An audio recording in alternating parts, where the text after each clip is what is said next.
우리가 예배 때나 또 이 수련회 때에 말씀을 받으면서 기본적으로 가져야 되는 마음이 있습니다. 성경을 어디든지 읽지요. 우리는 성경을 어디든지 펼 수 있는 자유를 가지고 있습니다. 자유로운 의지를 하나님이 주셨고, 그래서 지나가는 김 집사님에게 요즘 성경 어디 읽고 계세요? 물어보면 누가복음 읽고 있습니다, 부목사님. 지나가는 최 권사님에게 권사님 요즘 성경 어디 읽고 계세요? 그러면 빌립보서 읽고 있습니다. 서로 다르죠. 서로 다른 성경 본문을 개인적으로 읽을 수 있습니다. 그러나 우리가 꼭 알아야 될 것은 하나님께서 우리 공동체에, 우리 교회에, 내가 지체된 우리 교회에 바로 나를 포함한 우리들에게 바로 지금 주고 계시는 말씀이 강단 말씀이에요. 그래서 강단 말씀이 우리가 예를 들어서 데살로니가전서 또는 요즘 이제 사무엘하 이 본문을 나가고 있다 그러면 하나님께서 내 삶에 그 말씀을 가지고 일하시겠다는 거죠. 그래서 우리가 오늘 읽은 3절 마지막에도 보면 여호와께서 사무엘로 전하신 말씀대로 되었다. 그러니까 원래 말씀을 주시는 분은 하나님이세요. 그런데 사무엘을 통로 삼아서 하나님이 말씀 주신 것이 이 다윗의 시대에, 그 말씀을 듣고 자란 다윗의 시대에 이루어졌다는 것입니다. 여러분, 우리는 강단 말씀을 받을 때에 바로 나의 삶에, 나의 현장에 성취될 말씀으로 그렇게 말씀을 받게 되기 바랍니다. 여러 성경 본문들이 있어요. 예전에 제가 그 설명을 했잖아요. 어떤 성경 본문은 너희 기쁨을 변하여 눈물이 되게 해라, 슬퍼 울어라, 그렇게 말씀하는 본문도 있고, 또 어떤 본문은 기뻐해라 이렇게 말씀하는 본문도 있어요. 어떤 본문은요 싸워라 이런 본문이 있고요. 어떤 본문은 또 보게 되면은 인내해라 이런 본문도 있습니다. 그러면 어디에 우리가 방향을 맞춰야 되냐? 그 주간에, 그 시간에 주시는 강단 말씀에 포커스를 맞추면 돼요. 예, 그래서 성령께서 말씀을 통해서 교회를 통치하고 계시기 때문에 여러분이 그 통치를 잘 따라가야 되는 것입니다. 우리가 11장 1절에서 3절을 읽었는데 그 앞에 잠깐 여러분이 눈을 들어보시면 10장 13절부터 14절이 사울 왕이 왜 패망했는지에 대해서 이유를 설명하고 있어요. 13절에 이렇게 말씀하고 있죠. 그 앞에 전문맥입니다. 사울의 죽은 것은 여호와께 범죄하였기 때문이다. 하나님께 범죄하다니, 하나님께 죄를 짓다니.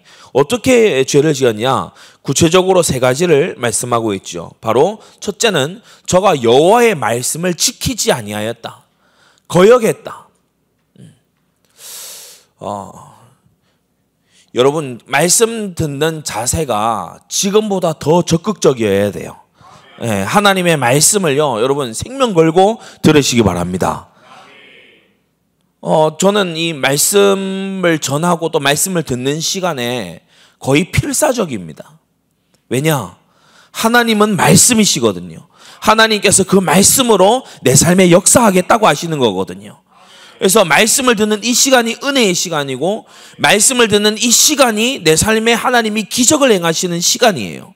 하나님께서는 말씀으로 천지를 지으셨어요. 그래서 하나님의 말씀에 믿음을 합하게 되면 하나님의 역사를 맛보게 되는 거죠. 그래서 하나님의 말씀에 창조의 능력, 하나님의 말씀에 구원의 능력이 있기 때문에 여러분 이 믿음을 가지고 말씀을 받아야 되는 거예요. 하나님의 말씀을 들을 때에 허투루 듣고, 여러분 우리 아담과 하와가 타락할 때 왜 타락했어요? 하나님의 말씀을 대강 들었어요. 여러분이요, 지금 눈 똑바로 뜨고 잘 보세요. 여러분이 시험 성적이 안 좋은 이유가 뭘까요? 문제를 대강 읽어요. 공부를 대강 해. 모르는 건 아니야. 잘 몰라. 중고등학교 시절에 여러분이 꼭 훈련하고 쌓아야 될 게 뭐냐 하면 정확성을 길러야 돼요. 정확하게 듣는 훈련.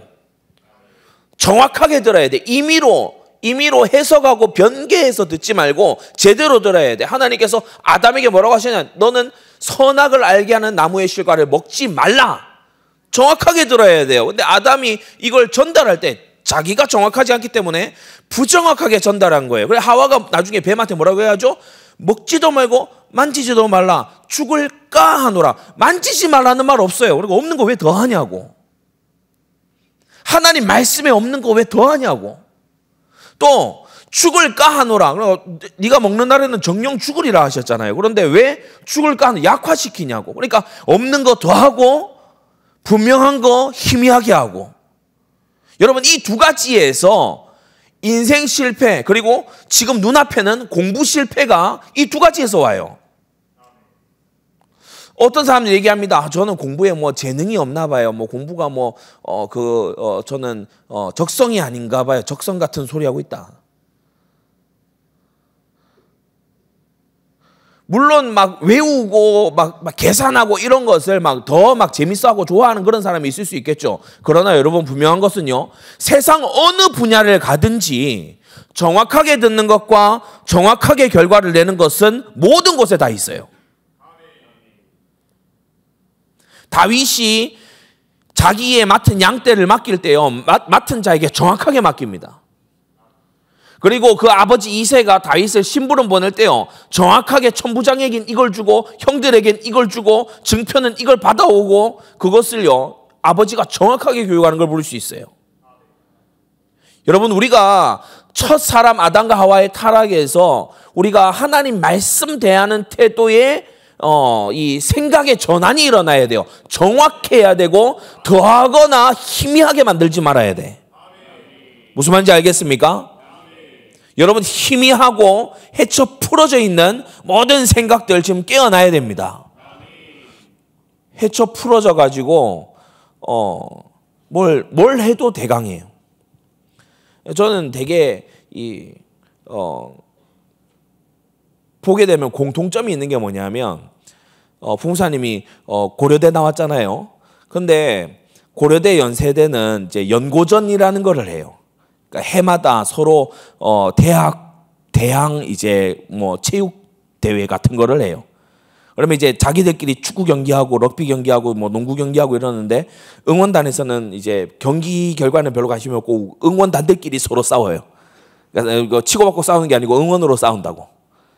근데 보면은 진짜 잘 놀아요. 물론 이제 막 술 먹고 이상하게 막 되는 애들도 있죠. 그렇지만 놀 때요. 막 고함 소리도 크고요. 그리고 얼마나 정열적인지 몰라요. 그 학생들이 다 공부 잘하던 학생들이죠. 그러니까 뭘 해도 정확하면서 힘있고 아주 저돌적으로. 그러니까 뭘 해도 그렇게 해요. 뭘 해도 그렇게 한다고. 저는 우리 중고등 학생들에게 꼭 얘기해주고 싶습니다. 여러분 부정확하고 나태한 건요. 하나님이 주신 인생에 대한 모독이에요. 하나님이 주신 인생에 대한 모독이 뭐냐? 대충 대강하고 얼버무리고 지나가고 하와처럼 죽을까 하노라 이런 병신 같은 소리 나고 있고 그러니까 뱀한테 당하는 겁니다. 그러니까 하나님께 저주받는 거예요. 그러니까 울음이 그칠 날이 없는 거예요. 그러니까 고통당하는 거라고. 하나님 주신 말씀을 똑바로 알아들어야 돼요. 하나님의 말씀을 바르게 기억해야 돼. 하나님의 말씀에 더하지 말고 하나님의 말씀을 선명하게 들어야 돼. 여러분 학교에 선생님 말씀 정도가 아니에요. 하나님의 말씀을 우리가 읽고 들을 때에 어떤 태도가 되어야 되냐? 반드시 삼가 조심해서 지킬 것이라는 순종의 각오로 들을 때 하나님의 은혜가 폭포수처럼 흘러가게 되는 것입니다. 그래서 사울의 행한 범죄의 첫 번째가 뭐라고요? 여호와의 말씀을 지키지 아니하였다. 사울이 보면요. 하나님 말씀 듣기를 진짜 지나가는 개 짖는 소리 마냥 듣습니다. 사무엘이 와서 경고했어요. 이러지 말라고. 멋대로 제사장도 아니면서 제사 심례하고 이런 미친 짓 하지 말라고 했어요. 사울이요. 대꾸도 안 해요. 들은 척도 안 해요. 그러니까 사울이 하나님의 종을 멸시하는 것이 몸에 배어 있죠. 왜냐? 자기 잘 나간다 이거지. 자기 전쟁에서 승리한다 이거지. 자기 젊고 건강하다 이거지. 그래서 말씀을 지키지 아니하였고 그 다음 뭐냐? 신접한 자에게 가르치기를 청했어요. 오늘 제가 메시지 내용이 이게 아닌데 지금 이걸 하게 되네요. 신접한 자에게 가르치기를 청했어요. 신통한 자에게. 다시 말해 귀신 들린 자를 찾아갔지만 또 다른 한편에서 보자면 사람 찾아간 거예요. 사람 의지한 거예요.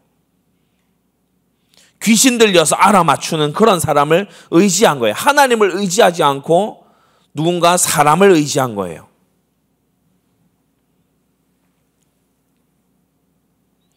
우리 중학생, 고등학생 여러분은 하나님을 의지하고 있습니까? 하나님을 의지하는 사람은 나타나는 특징이 있는데 14절에 보면 여호와께 물어요. 하나님께 묻습니다. 하나님께 묻고 하나님께 간청합니다. 기도가 게을러진 사람은 교만한 사람이에요.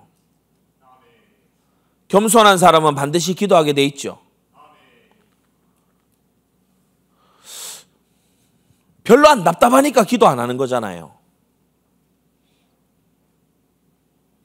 예전에 우리 교회에 있다가 뭐 어디로 이제 자기가 삐져가지고 그냥 가버렸는데 그 사람 자녀가요 귀신 들렸어요. 특징이 뭐냐 하면요, 막 어려서 TV를 너무 많이 보여줘가지고 자폐와 함께 또 귀신까지 들렸어요. 자폐와 귀신까지 들린 거예요. 귀신 들리면 어떻게 하냐? 자기 다른 목소리가 나오니까. 그 아이의 목소리가 아니야. 다른 목소리가 나와. 근데 얘가 귀신이 막 그렇게 할 때 외에도 보면은 막 TV 광고 이런 거 계속 따라해요.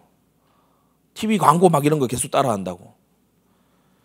근데 놀라운 일은요, 자기 자녀가 그렇게 귀신 들려서 미쳐가지고 막 혼자 실실 웃고, 그리고 막 혼자 막 실실 막 이상한 주절거림 이런 거 하고 그렇게 하는데 이 엄마가 기도를 안 해요.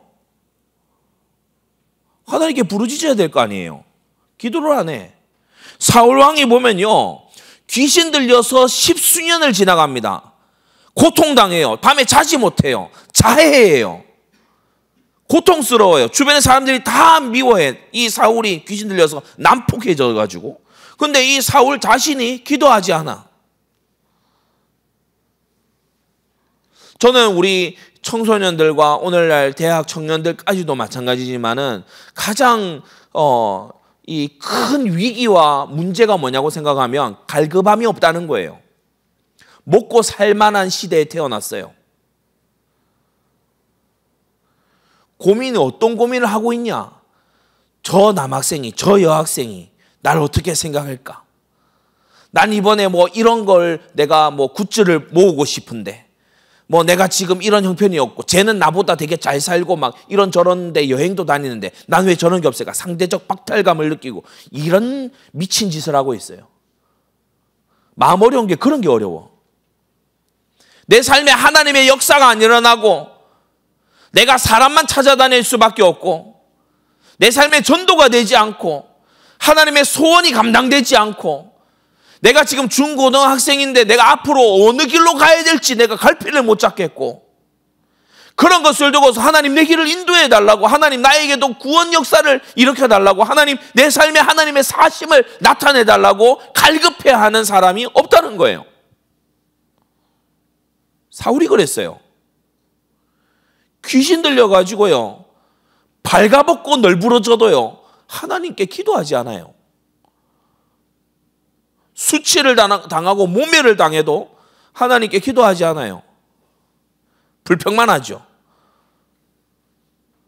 그리고 막 다윗을 향해서 분노만 합니다. 하나님을 향하여 갈급하지 않아요.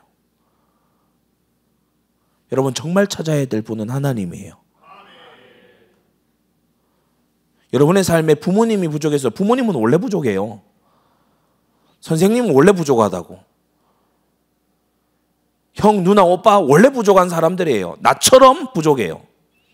그러나 여러분 완전하신 하나님의 역사가 저와 여러분들의 삶에 필요하지 않습니까? 하나님의 역사가 우리의 삶에 일어나야 되지 않습니까? 아직 그 일의 결과를 다 보지 않았기 때문에 물론 이제 교회사에 그런 일들이 간혹 가다가 있었습니다. 근데 어떻게 결과가 맺어질지에 대해서 아직까지 역사적 평가가 안 나왔기 때문에 이게 뭐 좋다 안 좋다 이렇게 단정을 할 수는 없습니다. 이게 뭐다 이렇게 단정을 아직까지는 해석할 수 있는 그런 시기는 아닙니다만은 지난주 수요일에 미국의 켄터키주가 있어요. 미국 중부의 그 켄터키주, 켄터키 후라이드 치킨, 네, 켄터키 그 주가 있어요. 지역, 미국 중부 지역 켄터키 지역에 그 에즈베리 대학이라고 있어요. 에즈베리 유니버시티. 거기에서 이제 수요일 날 채플을 하게 되는데 학교가 이제 기독교 계열 학교니까 예배를 드릴 거 아니에요. 뭐 지금 여러분들처럼 거의 뭐 이렇게 의욕없이 별로 앉아 있겠죠. 거기 대학생들도 그냥 채플 시간이다. 뭐 학점 이수해야지 이렇게 해가지고 와서 앉아 있겠죠.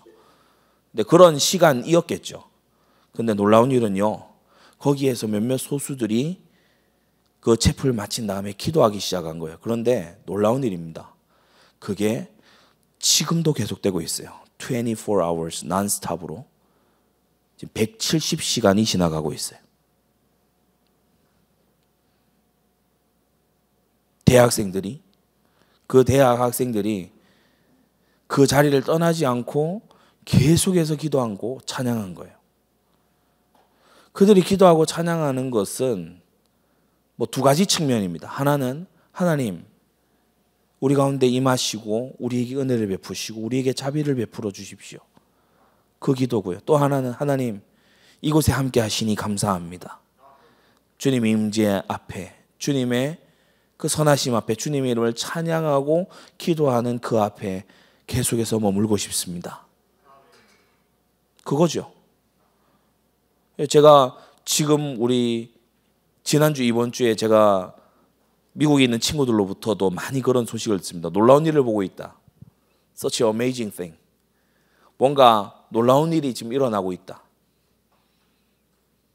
아니 지난주 수요일, 오늘이 금요일 아닙니까? 그러니까 지난 수요일, 그러니까 엊그제 수요일 말고 그 지난주 수요일에 시작된 찬양과 기도가 지금도 계속되고 있다고.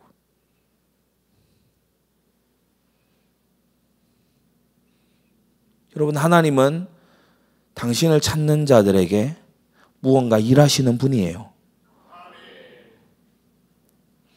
그런 형태로 나타날 수도 있어요. 계속된 하나님의 이 찬양과 기도 속에 임재의 충만함으로 나타날 수도 있어요.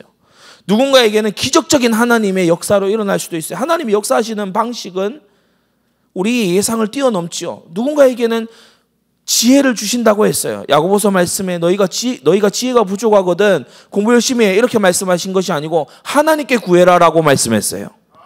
여러분 기도하면 하나님은 새 일을 행하시는 거예요. 기도하면 하나님은 일하시는 거예요. 하나님이 내게 구하면 내가 시행하리라고 하신 거예요. 사울이 그걸 안 했다고요. 실천적 무신론자, 실천적 불신자. 여호와 하나님의 백성 이스라엘의 왕이라는 이름은 달고 있지만 실천적인 불신자. 여러분은 어떻습니까? 교회 다니는 학생, 크리스천 학생, 안디옥 교회 중등부 여러분 그런 이름이 중요한 것이 아니라 여러분 우리의 삶에 하나님의 역사가 일어나는 것이 너무나 중요하다.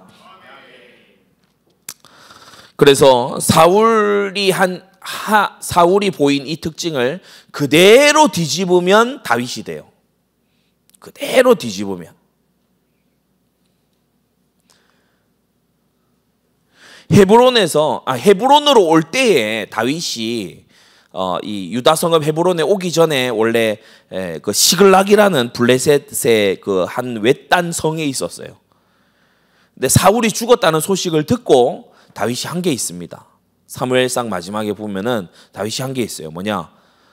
주여 올라가리이까? 하나님께 여쭤봅니다. 하나님 어떻게 할까요? 어디로 갈까요? 그러니까 사울하고 너무 다르죠. 사울은 자기가 가고 싶은 대로 가고 자기가 하고 싶은 대로 했어요. 그러나 다윗은 달라요. 다윗은 하나님 어떻게 할까요? 어디로 갈까요? 하나님 제가 어떻게 할까요? 이걸 계속해서 하나님께 여쭤본 거예요. 그는 신접한 자에게 가르침을 청하지 않고 주의 종들을 가까이 했어요. 오늘 본문에도 사무엘의 이름이 나오잖아요. 주의 종들을 가까이 했어요. 다윗이 사울의 그 추격을 피해서 도망칠 때에 사무엘에게로 도망쳤어요. 선지자 사무엘에게 가서 가드에 들어가서 숨어 있기 전에 보면 사무엘에게로 먼저 도망가는 걸 볼 수 있어요.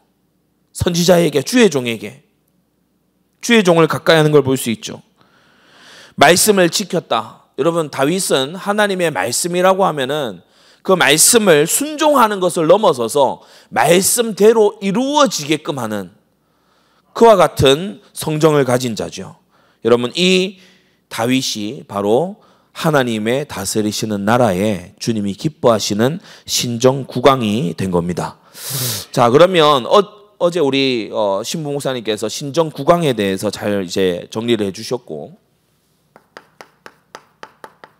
신정이 뭘까요? 하나님의 정치, 하나님의 통치.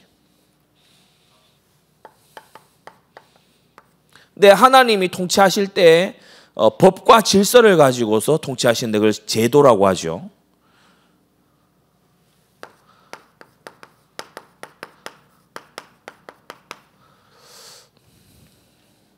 오늘 역대상 11장 3절에 다윗이 헤브론에서 여호와 앞에서 저희와 언약을 세웠다라고 했어요. 그러니까 언약.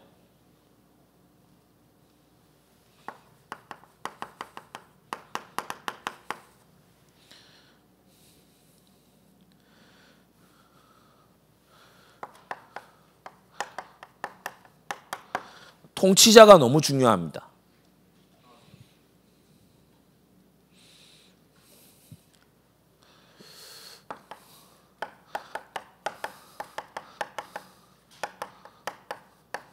악한 통치자는 재앙을 몰고 와요. 악한 통치자 자체가 또 재앙이기도 하고,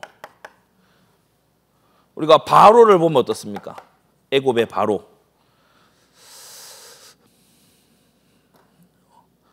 바로가 이 히브리인들, 이스라엘 백성을 안 보내는 통에, 다시 말해 하나님 말씀 안 들어먹는 통에 10가지 재앙을 바로만 당한 게 아니에요.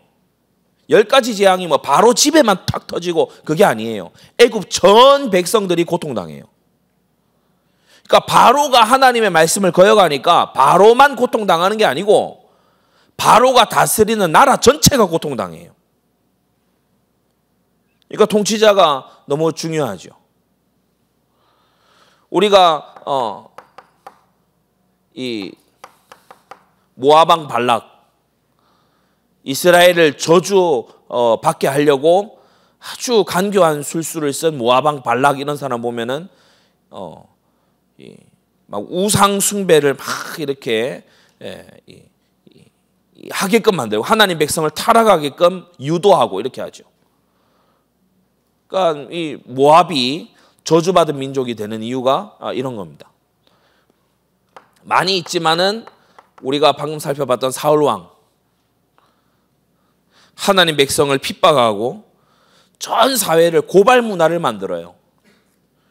우리나라도 어디 가다 보면은 막 이 포스터 붙어 있어요. 뭐 고발하세요. 그러니까 그게 여러분 마귀라는 디아볼로스, 마귀의 이 뜻이 고발자라는 뜻입니다. 고발하는 건 마귀 문화예요. 근데 사울이 야 다윗 어디 있는지 고발 안 해? 높 땅에 있는 제사장들 왜 죽였게요? 그 죽인 이유가 뭐게요? 다윗 고발 안 했다고. 다윗이 높 땅의 제사장들에게 왔거든요. 근데 다윗이 왔는데 봤으면서 왜 고발 안 해? 그래가지고 제사장들 살려고 간 거잖아요. 그러니까 막 고발 안 하면 다 죽이니까 사람들이 막 두려움에 떨면서 다 그래 고발 사회가 되도록. 그게 통치자가 하는 짓이었죠. 통치자가 얼마나 중요한가? 많은 통치자들이요 불의하고 하나님을 경외하지 않아요. 불경스러워요.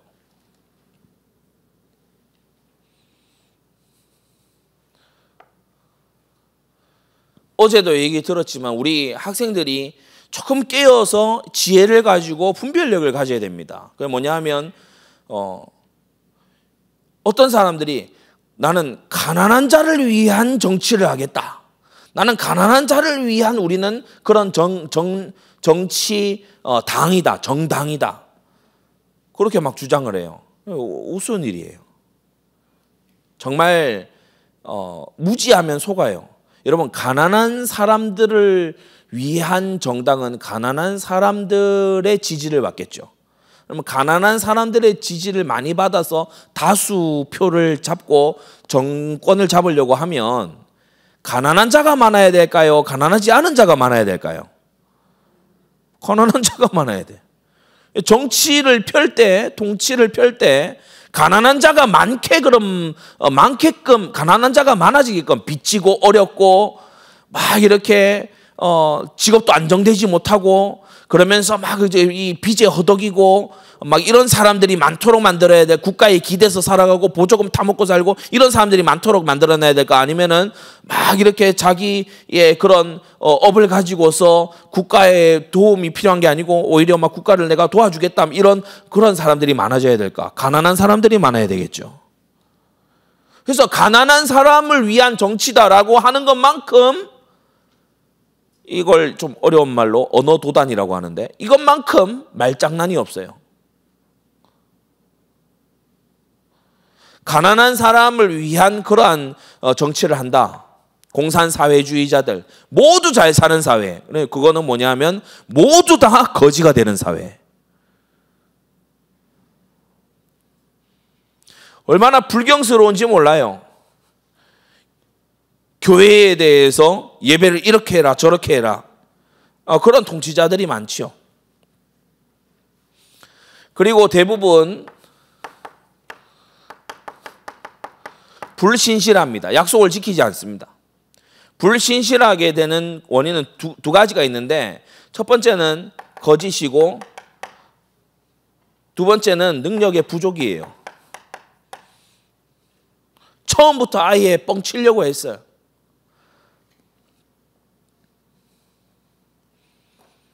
그리고 이 하나님이 주시는 힘이 부족하다 보니까 좋은 얘기를 해놓고도 그걸 실천하지 못해. 그래서 어떤 통치자 우리가 지향하고 여러분 이 통치자라고 하는 것은 단지 정치에서의 왕만을 얘기하는 게 아닙니다. 우리가 왜 성경의 열왕기상하, 역대상하 이런 곳에 왕들의 이야기가 쭉 나오냐 하면 자, 이걸 여러분이 말씀을 적용할 때 잘 이렇게 깔아놓고 생각해야 돼요. 여러분의 인생에 있어서 여러분이 왕이에요. 그런데 위에 계신 왕을 섬기는 왕이 있고 스스로 군림하려는 왕이 있어요. 지금 이 강의 시간에도 여러분은 의지에 따라서 계속 졸고 자고 그냥 엎어져 있을지 아니면 일어나 깨어서 말씀을 들을지를 여러분이 통치하고 있어요. 그렇죠? 여러분의 사지 육신을 다스리고 있어요. 그렇지 않습니까? 여러분의 눈동자를 다스리고 있고 여러분의 팔다리를 다스리고 있고 여러분의 마음 자세까지도 다스리고 있어요. 그런 의미에서 여러분은 여러분의 자신에 대한 왕이에요. 그렇지 않습니까? 그렇죠. 여러분의 몸은 적어도 여러분이 지금 통치하고 있잖아요. 내 몸이 내 마음대로 통치가 안 되는 분이 있으면 빨리 병원 가봐야 돼요. 내가 막 왼손 올리고 싶은데 오른손이 올라간다. 그러면 빨리 그 치료를 받아야 돼요. 그런 사람 외에는 거의 다가 자기의 몸의 통치자예요. 이걸 이제 가정의 통치자인 아버지, 더 나아가서 국가의 통치자인 왕, 또는 대통령, 총리 이렇게 우리가 생각할 수 있겠죠. 하나님의 신에 감동된 그런 통치자가 일어나야 돼요. 여러분도 여러분 자신의 삶에 하나님의 신에 감동된 여러분 되시기를 바랍니다. 그리고 두 가지가 있어야 된다고 했어요. 공의와 경외가 있어야 돼요. 여러분 스스로에 대해서도 의로워야 됩니다. 노력은 죽으라고 안 하고 뭔가 대학 잘 가는 학생 보고 시세미나 하고 그거 못난 거예요. 그렇지 않습니까? 예전에 그 90년대 말인가 그 이제 수학 능력 시험 이게 도입되고 얼마 안 됐을 때 전국에서 1등한 학생인가요? 전국 수석한 학생을 뭐 인터뷰를 했었나 봐요. 그 이제 전국 1등을 했죠. 전국 수석 한 학생한테 이제 인터뷰를 하면서 이제 고등학교 3학년 여학생이니까 그때 당시에 막 H.O.T하고 이런 게 막 되게 인기였나 봐요. 그래서 그 혹시 뭐 H.O.T를 좋아하세요? 뭐 잭스키스를 좋아하세요? 이렇게 물어본 거예요. 그러니까 이 학생이 대답이 걸작이에요. 뭐라고 대답할게요? H.O.T가 뭐죠? 그러니까 사는 삶이 다른 거예요. 아니 다른 애들이 뭐 방송국 쫓아다니고 뭐 풍선 들고 오빠 하면 막 그러고 다닐 때 이 친구는 공부한 거예요. 그러니까 의로우신 하나님이 의로운 결과를 낸 거죠.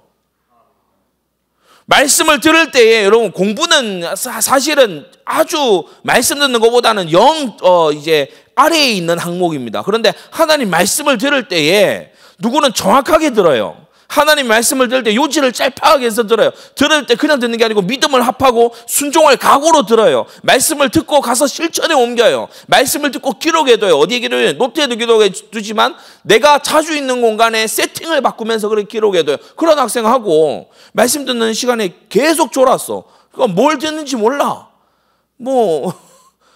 근데 이제 더 최악은 뭐예요? 졸면서 이상하게 들었어. 이상하게 들었어. 이상하게 들어요. 그래가지고 이번 수련회 다 마치고 났는데 막 헛소리 하기 시작하는 거예요. 그래도 민주적으로 해야 되지 않아? 이런 헛소리 하는 거예요. 아니 이런 수련회를 하고 났는데 야, 그 민주적으로 하자. 이런 헛소리가 나옵니까? 민주. 그러니까 백성이 주인이 되자 이런 소리를 할 수 있습니까? 근데 그런 헛소리 막 해요. 왜? 말씀을 허투루 들어서 안 들어서.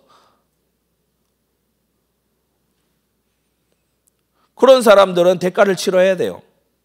그게 공이죠. 그게 의로운 거잖아요. 막 길 가다가 상점에 들어가서 도둑질하고 훔치고 주인 안 보는 사이에 여기저기 막 주머니에 찔러놓고 나오던 사람이 잡혔어.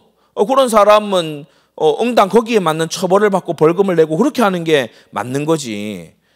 그런 사람이 재감 내고 물건 낸 사람하고 똑같이 있다. 그럼 그건 의로운 게 아니잖아요. 맞지 않습니까? 동시에 하나님을 경외해야 돼요. 위에 계신 통치자를 두려워해야 된다는 거예요.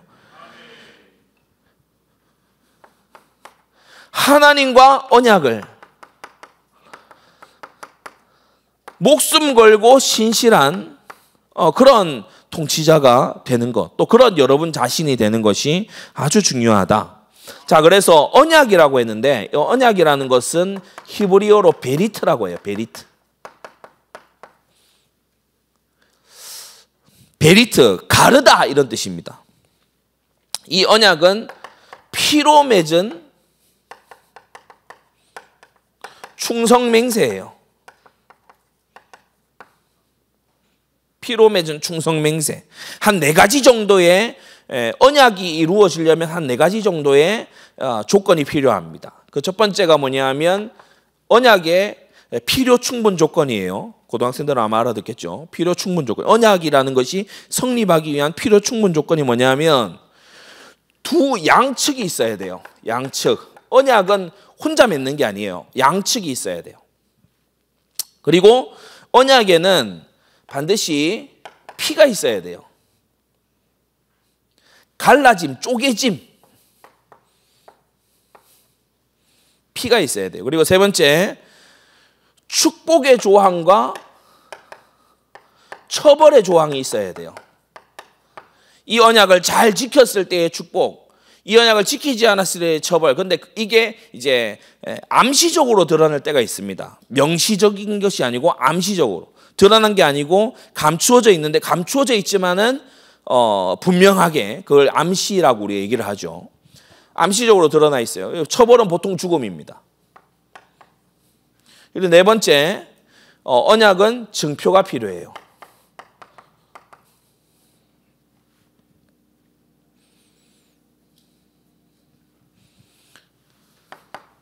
그래서 성경은 언약의 역사입니다. 언약.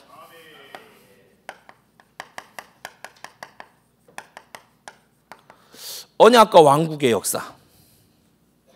여러분, 하나님 나라는 민주주의가 아니죠. 하나님은 우리에 의해서 선출된 분이 아니잖아요. 하나님은 우리가 투표해서 뽑은 분이 아니거든요. 그래서 하나님 나라는 민주주의가 아닙니다. 여러분, 십계명은 10가지 제한이 아닙니다. 그야말로 명령이고 법이에요.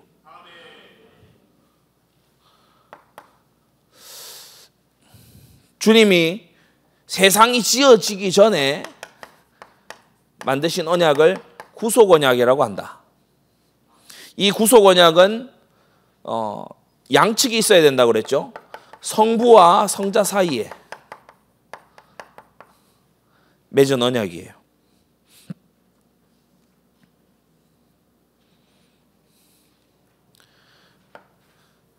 영원전에 하나님의 예정 속에서 갈라져요.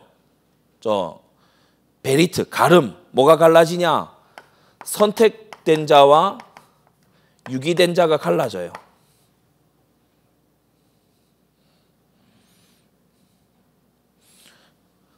그래서 요한복음 17장 24절에 보면 아버지께서 창세전부터 나를 사랑하심으로 내게 주신 나의 영광을 저희로 보게 하여 주시기를 원한다라고 했어요. 그래서 이건 창세전 언약이에요. 구속 언약은 창세전 언약이다. 구속 언약은 무슨 언약이다? 창세전 언약이다.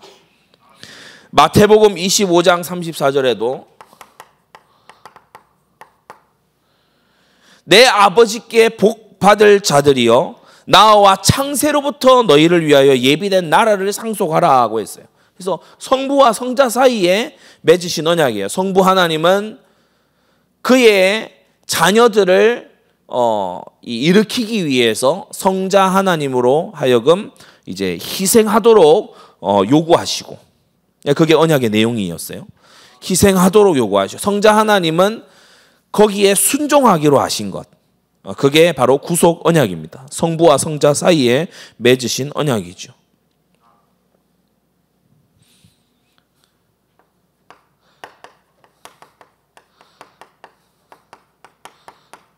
모든 언약에 행위가 있지만 특별히 이걸 두 번째 행위 언약이라고 부르는데 이건 창조 언약입니다. 하나님과 인간 사이에 선악과와 생명나무를 매개로 맺은 언약이에요.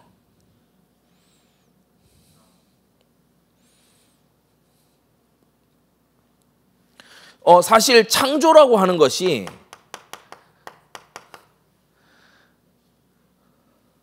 뭡니까? 빛과 어둠을 나누고, 그죠?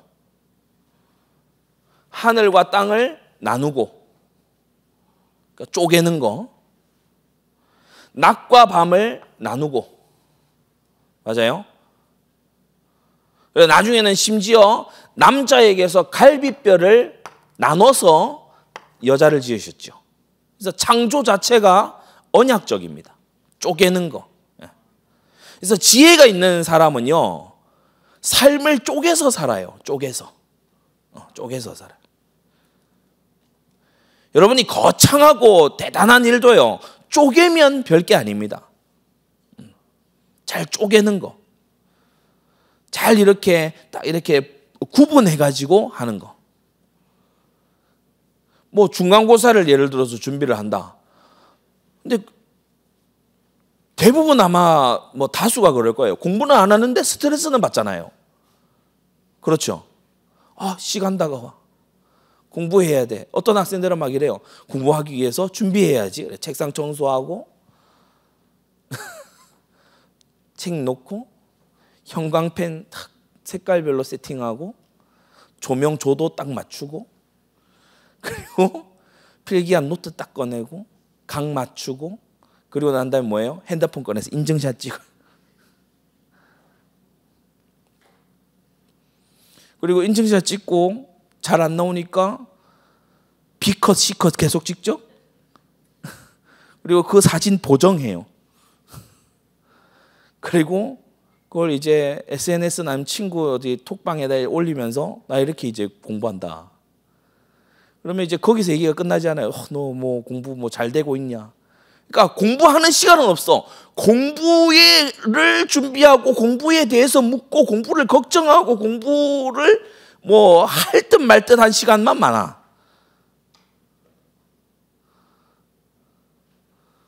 너무 여학생 위주로 설명을 한 것 같으니까 남학생 위주로 한번 설명을 해볼게요. 아, 공부해야 돼. 방에 들어왔어. 아, 가방 열어보니까 책을 안 가져왔어. 내일 해야겠다. 아, 엎어져 자요. 자는데 이제 생각이 나.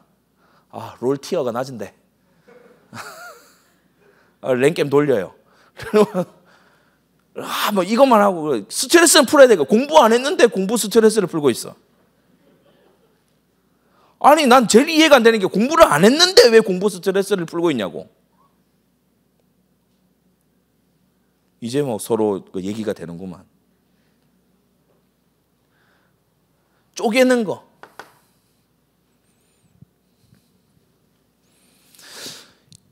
에덴 동산의 모든 나무들과 선악과는 딱 쪼개져 있어요. 구분되어 있어요. 모든 것은 허용되어 있지만 선악과만큼은 허용되지 않았어요. 하나님의 구분하심. 그래서 하나님 자신도 좀 우리 오늘 중고등부 특별히 수련회니까 비공유적 속성이 있죠. 비공유라는 건 뭐예요? 공유 안 한다는 거예요. 뭐예요? 하나님의 비공유적 속성은 하나님은 자존하세요. 우리는 아빠 엄마로부터 태어났잖아요. 하나님은 아버지 어머니가 없어요. 하나님은 스스로 계시는 분이에요. 그리고 하나님은 불변하세요. 우리는 뭐 육신도 변하고 마음도 변하고 이러잖아요. 하나님은 불변한 분이에요. 그리고 하나님은 전능하세요. 이게 비공유적 속성이에요. 우리는 전능하지 않아. 하나님은 그리고 편재하세요. 무슨 말이냐? 어디에나 계세요. 우리는 어디에나 있지 못해. 그러나 주님께서는 또한 공유적 속성을 우리에게 허용하신 것이 있어요. 뭐냐? 바로 거룩성입니다. 거룩함. 이건 하나님과 우리가 공유하기를 원하세요. 내가 거룩하니 너희도 거룩할지어다. 그래서 공유하기를 원하시는 거예요. 하나님의 선하심, 그리고 하나님의 인격성, 서로 이 교통하고 함께하는 거, 그게 인격성이죠. 인격성이 없는 하나님은 함께할 수 없는 하나님이잖아요. 근데 사람도 인격적이지 않은 사람은 함께 못해요. 그리고 외톨이가 돼요. 인격적이라는 것은 대화가 된다는 거거든요. 그래서 대화가 안 되고 내 주장만 하고 내 고집만 하는 사람은 그냥 외톨이로 살가고 해야 돼요. 이런 친구들은 또 어떻게 보면은 외톨이인 상태를 또 좋아하기도 해요. 그런데 우리가 하나님 나라는 함께이기 때문에 외톨이 외골수가 되면 안 되죠. 행위 언약입니다. 근데 이거를 어겼어요. 조금 어려운 말로 할게요. 여러분이 잘 들으세요. 죄라는 건 뭐냐 하면은 공유적 속성을 버리고 비공유적 속성에 도전한 거예요. 이게 죄예요. 죄란 뭐다? 공유적 속성은 버리고 거룩하고 선하고 하나님과 인격적으로 그러니까 하나님 뱀이 이렇게 얘기하던데요 가서 하나님께 다시 물어보지 않았어요. 그죠? 뱀이 말하는 것만 듣고 하나님 나쁘네 이래가지고 오해했어요. 그러니까 아담과 하와가 뱀한테 설령 그런 얘기 다 들었다 하더라도 기도해 봤어야 되잖아. 그렇죠? 하나님께 얘기했어야 돼. 하나님께 여쭤봤어야 돼. 뱀이 하는 얘기 싹 다 뭐 들을 가치도 없지만 설령 들었다 하더라도 하나님 말씀을 확인했어야 돼. 하나님 선악과 먹지 말라고 한 거 맞죠? 그거 확인했어야 돼. 그럼 하나님께서 말씀 안 해주시겠어요? 그런데 그걸 안 하고 뱀의 말만 듣고, 그러니까 이게 굉장히 비인격적인 거예요. 그러면서 공유적 속성은 버리고 비공유적 속성에 도전했어요. 하나님 없이 나도 자존하겠다. 하나님의 자리에 내가 올라가겠다. 하나님처럼 지혜로워지고 능력이 있어지겠다. 여기에 도전한 거예요. 그래서 죄란 뭐다? 오늘 조금 신학적으로 좀 정교한 설명인데 공유적 속성은 버리고 비공유적 속성, 다시 말해 하나님께서 허락하지 않은 거를 가지려고 하는 거. 그래서 비공유적 속성에 도전했다는 걸 정확히 보여주는 게 하나님이 먹지 말라 하신 선악과를 먹은 거죠. 그런데 이렇게 범죄하고 타락한 사람을 위해서 성자 예수님과 이 택함받은 자, 이 선택함을 받은, 창세전부터 선택함을 받은 이 사람들이, 택자, 택함받은 자, 이들 사이에 맺어진 언약을 은혜 언약이다. 그래서 이 은혜 언약이라고 하는 것은 우리가 보통 이제 구원의 약속, 복음이라고 부르는데, 은혜 언약이 복음이에요. 복음인데 뭐냐? 구속 언약과 행위 언약의 성취예요. 구속 언약, 택자를 구원할 것이다. 행위 언약은 뭐였죠? 이 하나님의 말씀을 어기면 인간은 반드시 죽는다. 그래서 참 사람이신 예수님이 죽으셨어요. 그래서 구속 언약과 행위 언약의 성취가 이 은혜 언약이다. 이게 성경의 전체 내용입니다. 그래서 예수라고 하는 뜻은 뭐죠? 구원자. 죄에서 구원할 자. 자기 백성을 죄에서 구원할 자. 이분이 하신 일을, 그분의 직임을 그리스도라고 합니다. 말씀을 이루시는 선지자. 우리의 죄를 대속하시고 이것을 위해서 중보하시는, 중보라고 하는 것은 가운데 다리 놓는 걸 말해요. 중보하시는 제사장. 우리를 건지시고 또 우리를 다스리시는 왕. 그래서 이 복음, 말씀, 기도, 전도를 통칭해서 우리가 절대 언약이다. 이렇게 부르죠. 그러면 절대 언약의 흐름이 있습니다. 절대 언약의 흐름. 성경 전체를 통해서 절대 언약의 흐름. 이게 바로 7대 언약이에요.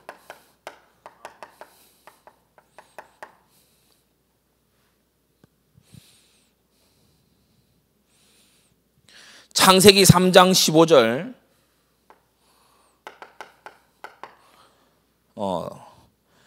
아담 언약이죠. 내가 너로 여자와 원수가 되게 하고 너의 후손도 여자의 자손과 원수가 되게 할 것이다. 여자의 후손은 내 머리를 상하게 할 것이고 너는 그의 발꿈치를 상하게 할 것이다. 그래서 대속의 언약이라고도 부릅니다.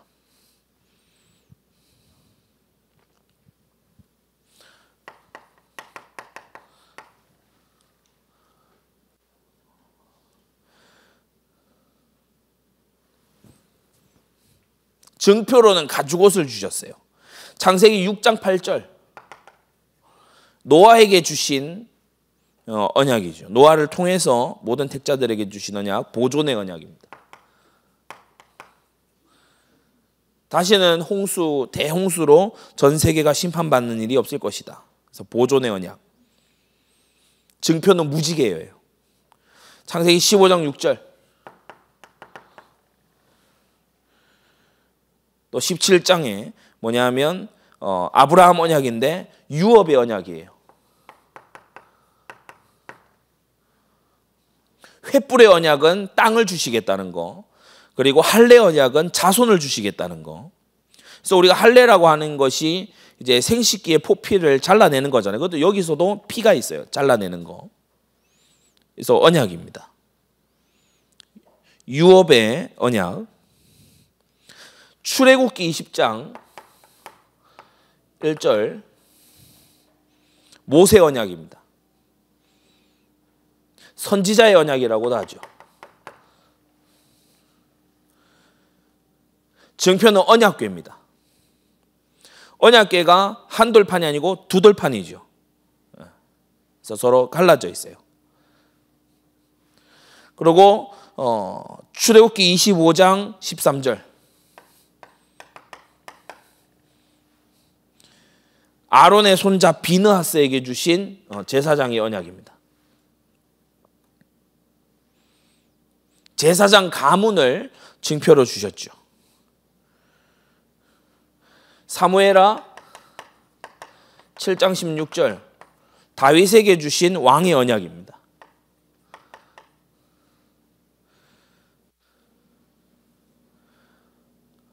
그래서 모세와 같은 선지자, 아론의 반차를 줬는 제사장, 다윗의 이 계보를 잇는 왕,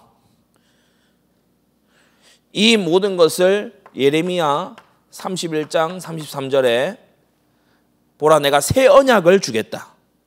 이것은 이제 완성의 새 언약이죠. 그래서 보세요. 대신 속죄하신 그 백성을 주님은 보존하시고 마침내 새 하늘과 새 땅에서 유업을 주십니다. 이 일을 선지자, 제사장, 왕 대신 그리스도께서 하시고 완성하신다는 거예요. 이게 성경 전체의 흐름입니다. 자, 이걸 가지고 그러면 언약의 백성까지는 왔어요. 언약 백성의 탄생을 언제로 봐야 될까요? 언약 백성의 탄생은 우리가 모세를 통해서 출애굽한 다음에 시내산에 이르렀을 때죠. 시내산에서 주님께서 이제 계명을 주실 출애굽기 여기에서 이제 언약 백성이 이제 탄생이 되죠. 그 이전에는 그냥 민족이었어요. 그냥 민족이에요. 그런데 이제는 하나님의 법과 하나님의 질서를 가진, 다시 말해 하나님의 제도를 가진 그와 같은 언약 백성이 된 거예요. 근데 언약 국가는 아직까지 이루지 못했죠. 왜냐하면 그들에게 땅이 없었고 그들이 제도를 아직 정비하지 못했기 때문에.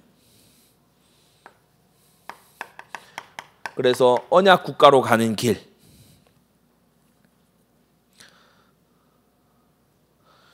여러분 복음이라고 하는 것은 이 그리스도의 너무나 놀라운 은혜 언약, 복음이라고 하는 것은 한 사람의 내면에서부터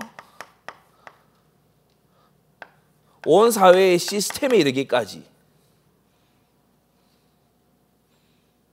inner person, 한 사람의 내면, 속사람으로부터 온 사회의 시스템에 이르기까지 변화를 주고 영향을 주는 거죠. 그러나 이 복음이 너무나 희미했을 때가 있었어요. 그게 바로 사사시대입니다. 사사시대가 정확히 민주주의 시대예요.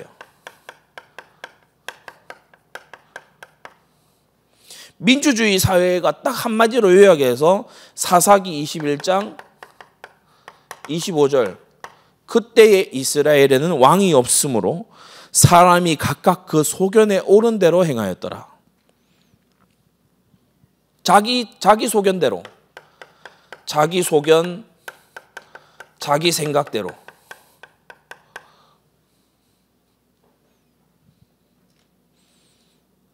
이 사사시대는 계속해서 반복이 돼요. 뭐냐? 패배하고 겨우 구원받지만 또 조금 있으면 식민지 돼요. 막 암몬 족속이 쳐들어오고 블레셋이 쳐들어오고 이래서 식민지 돼요. 이게 반복이 돼요. 반복. 악순환.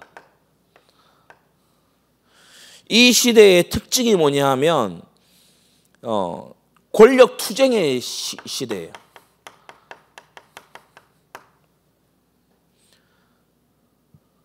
우리나라도 지금 보면 여야가, 그죠? 여는 이제 그 수레를 끈다라고 해서 여를 쓰고, 야는 들판에 있는, 그래 외부다. 그러니까 내부와 외부. 여야 막 권력 투쟁하죠. 뭐 이재명한테 뭐 구속영장을 어떻게 했다 뭐 이렇게 하는데 저쪽에서는 또 뭐 무슨 뭐 정치적인 뭐다 하면서 탄압이다 하면서 또 이쪽에서는 범죄다 뭐 한쪽에서는 범죄다 저쪽에서는 탄압이다 그래 그런 게 막 신문 뉴스를 꽉 채우죠. 사사시대가 그랬어요. 막 지금은 뭐 블레셋의 시대다 뭐 어떻게 와서 어떻게 수탈해 갔다 뭐 그리고 이 지금은 어떻게 살아야 된다 뭐 전부 투쟁의 시대였어요. 기드온의 아들 그 아비멜렉, 기드온이 그 별명이 여룻바알이잖아요. 바알과 다투는 자. 네, 그 아들 아비멜렉이 보면은 이 자기 이름이 아비멜렉이에요. 아비멜렉이 뭐냐? 우리 한국하고 참 비슷한데 아비는 그 나의 아버지는 이런 뜻입니다. 되게 비슷하죠, 그죠? 예. 근데 멜렉은 왕이라는 뜻이에요. 내 아버지는 왕이시다. 그러니까 뭐에 자기가 이제 이 왕이 돼야 된다는 것을 스스로 그렇게 이제 공포를 한 거예요.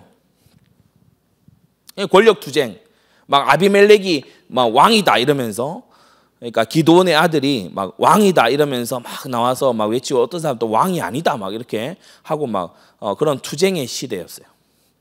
그리고 사사가 불신 결혼해요.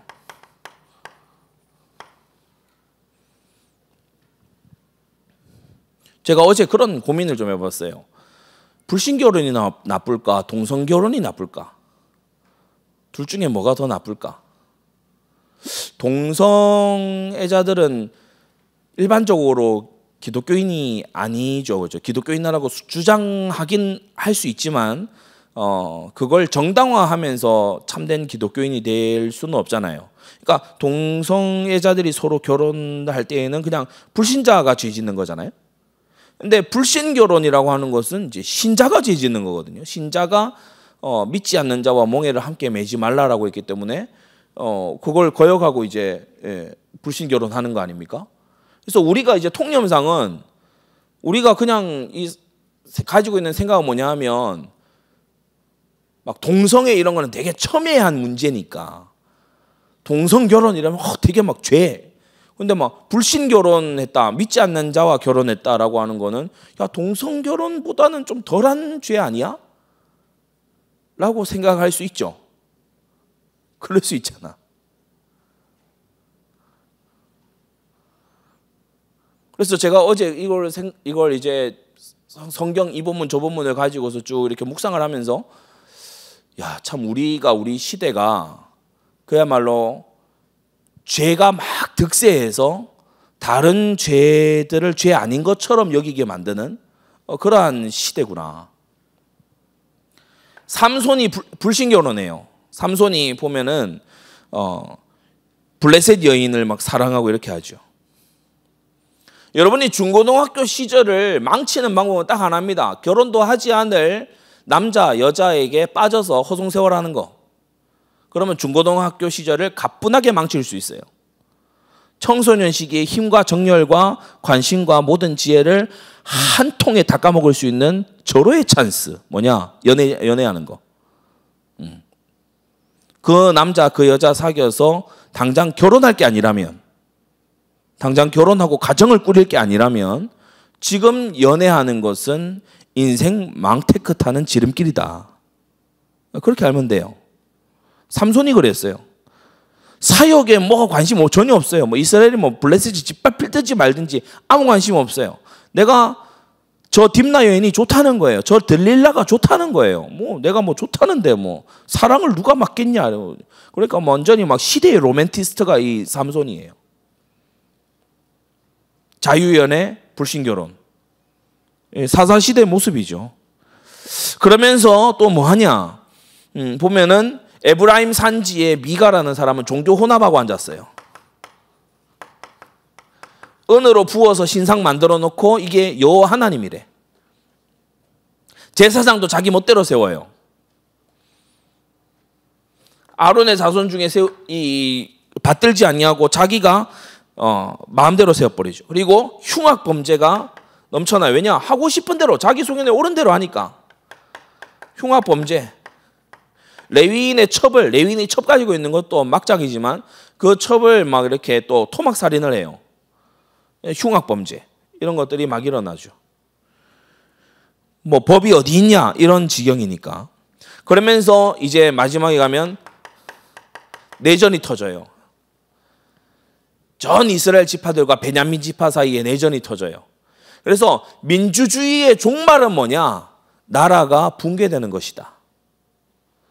극한의 민주주의가 가봤더니 성경이 교훈하는 바는 뭐예요? 서로 분쟁하고 터져서 서로 싸우더라. 야, 진짜 우리가 멋대로 살아보니까 정말 힘들다 이거. 뭐 자식들이 다 막 불신교로 살라고 들어.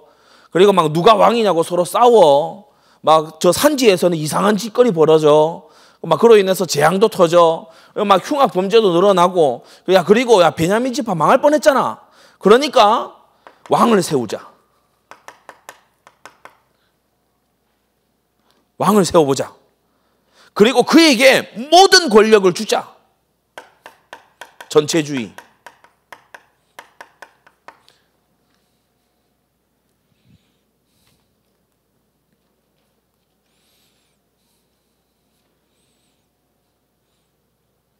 이방 나라들을 보니까 이렇게 하는 나라들이 강하더라. 군사력도 강하고 그런 것 같더라. 그러니까 왕을 세워서 그 왕이 우리를 구원하게 하고 그 왕이 우리를 지키게 하자. 우리가 왕이 있어야 되겠다. 뭐 사무엘이 회개하라 그러고 뭐 번제를 회복하고 뭐 베델 길갈 미스바 라마 나옳 이런 데로 말씀 순회하고 이런 거는 뭐 당장의 결과가 안 보이지 않냐. 뭐 영적인 회복 잘 모르겠고 우리가 강력한 왕이 우리에게도 있었으면 좋겠다. 막 이웃나라 침공하고 막 이런 왕이 있잖아요.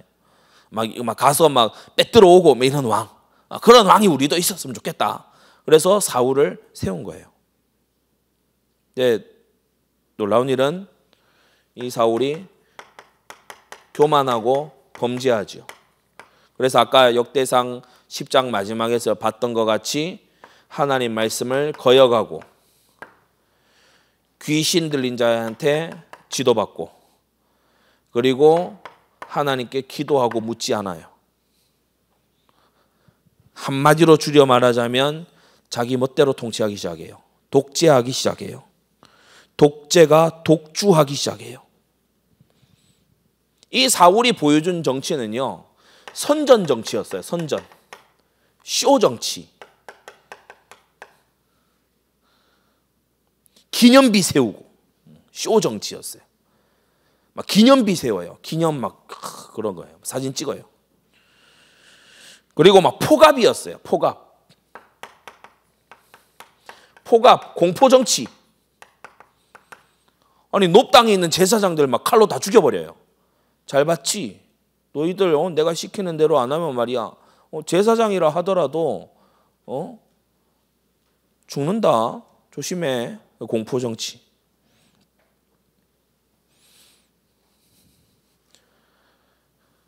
그러면서 약탈하고 남의 나라 가서 뺏어오겠지라고 생각했는데 자기 나라 백성의 경건한 자의 소유를 다 약탈해요. 그래서 사무엘상 22장 2절에 보면 이 약탈당한 자들이 이제 광야에 있는 다윗에게로 몰려오죠.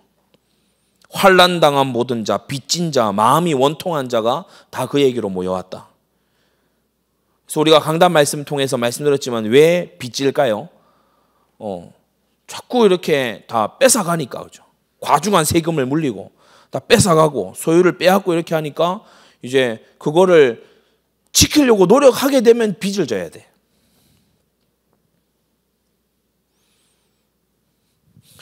사회는 엄청나게 세속화되는 거예요. 엄청나게 세속화돼요. 주님께서는 사무엘상 15장 11절에 보면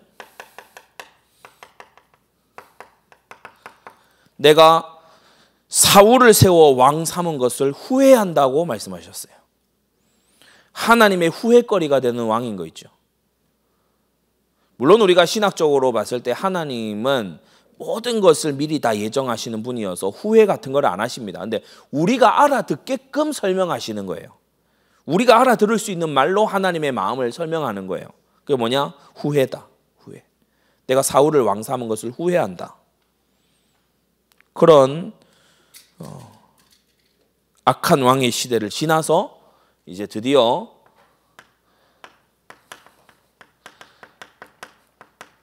오늘 역대상 11장에 다윗 시대가 왔죠. 이 다윗 시대는 민주주의도 아니요, 전체주의도 아니요, 신정주의 국가였어요. 가장 먼저 왕 자체가 신정국왕이에요. 통치자가 하나님의 신에 감동되고 하나님의 법대로 그리고 하나님과 언약을 맺은 그런 왕이에요. 그러니까 이게 통치자부터가 다르죠. 그러면서 이 온 백성과 언약을 체결하는 걸 볼 수 있습니다. 언약 체결.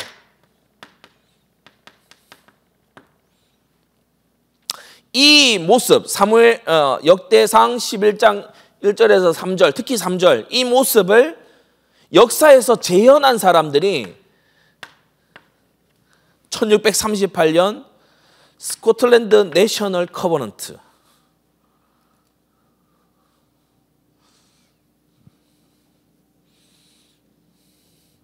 이 다윗이 보면 하나님이 기뻐하실 일만 골라 해요. 언약궤, 잊혀져 있던 언약궤를 회복해요. 언약궤가 뭡니까? 절대 언약이잖아요. 여러분, 언약궤가 왜 절대 언약일까요? 언약궤의 그 법궤 뚜껑, 거기에 피를 뿌리거든요. 복음. 그죠? 그 언약궤, 그러니까 박스처럼 생긴 이 언약궤 안에는 뭐가 들어있는가 하면 세 가지가 들어있어요. 십계명 두 돌판, 말씀입니다. 만나 담은 항아리, 만나를 언제 주셨죠? 하나님 주세요 기도했을 때 하나님이 응답으로 주신 거예요. 그래서 기도의 응답으로 주신 만나. 그리고 아론의 쌍난 지팡이는 뭡니까? 백성을 인도하고 다스리는 제사장의 그 통치하는 지팡이거든요. 사명.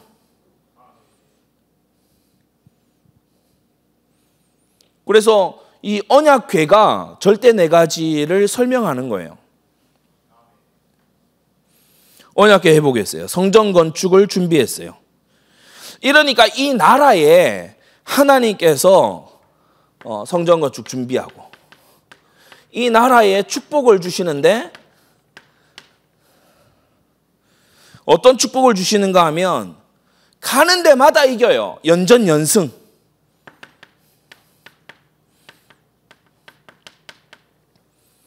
주변에 강력하던 나라들이 갑자기 조무래기들이 됐어. 그래가지고 다윗 군대 앞에 다 엎드러지는 거예요. 그리고 걸출한 인물들, 충신들이 막 튀어나와요.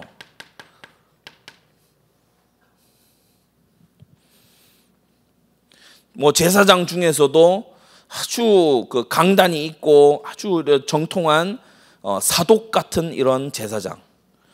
또 책략가 중에서는 후세 같은, 아렉 사람 후세 같은 이런 아주 천재적인 지략가. 그리고 찬양대장 중에서 아삽 같은 찬양대장.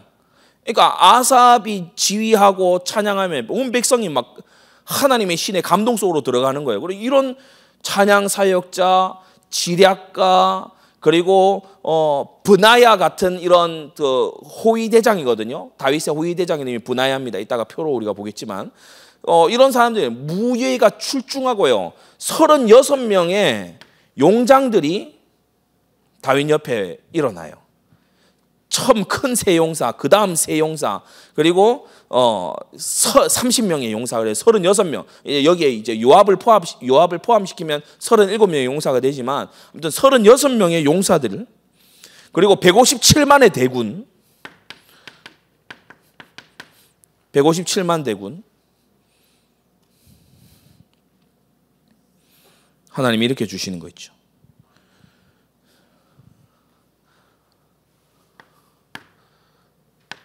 다윗의 신정국가.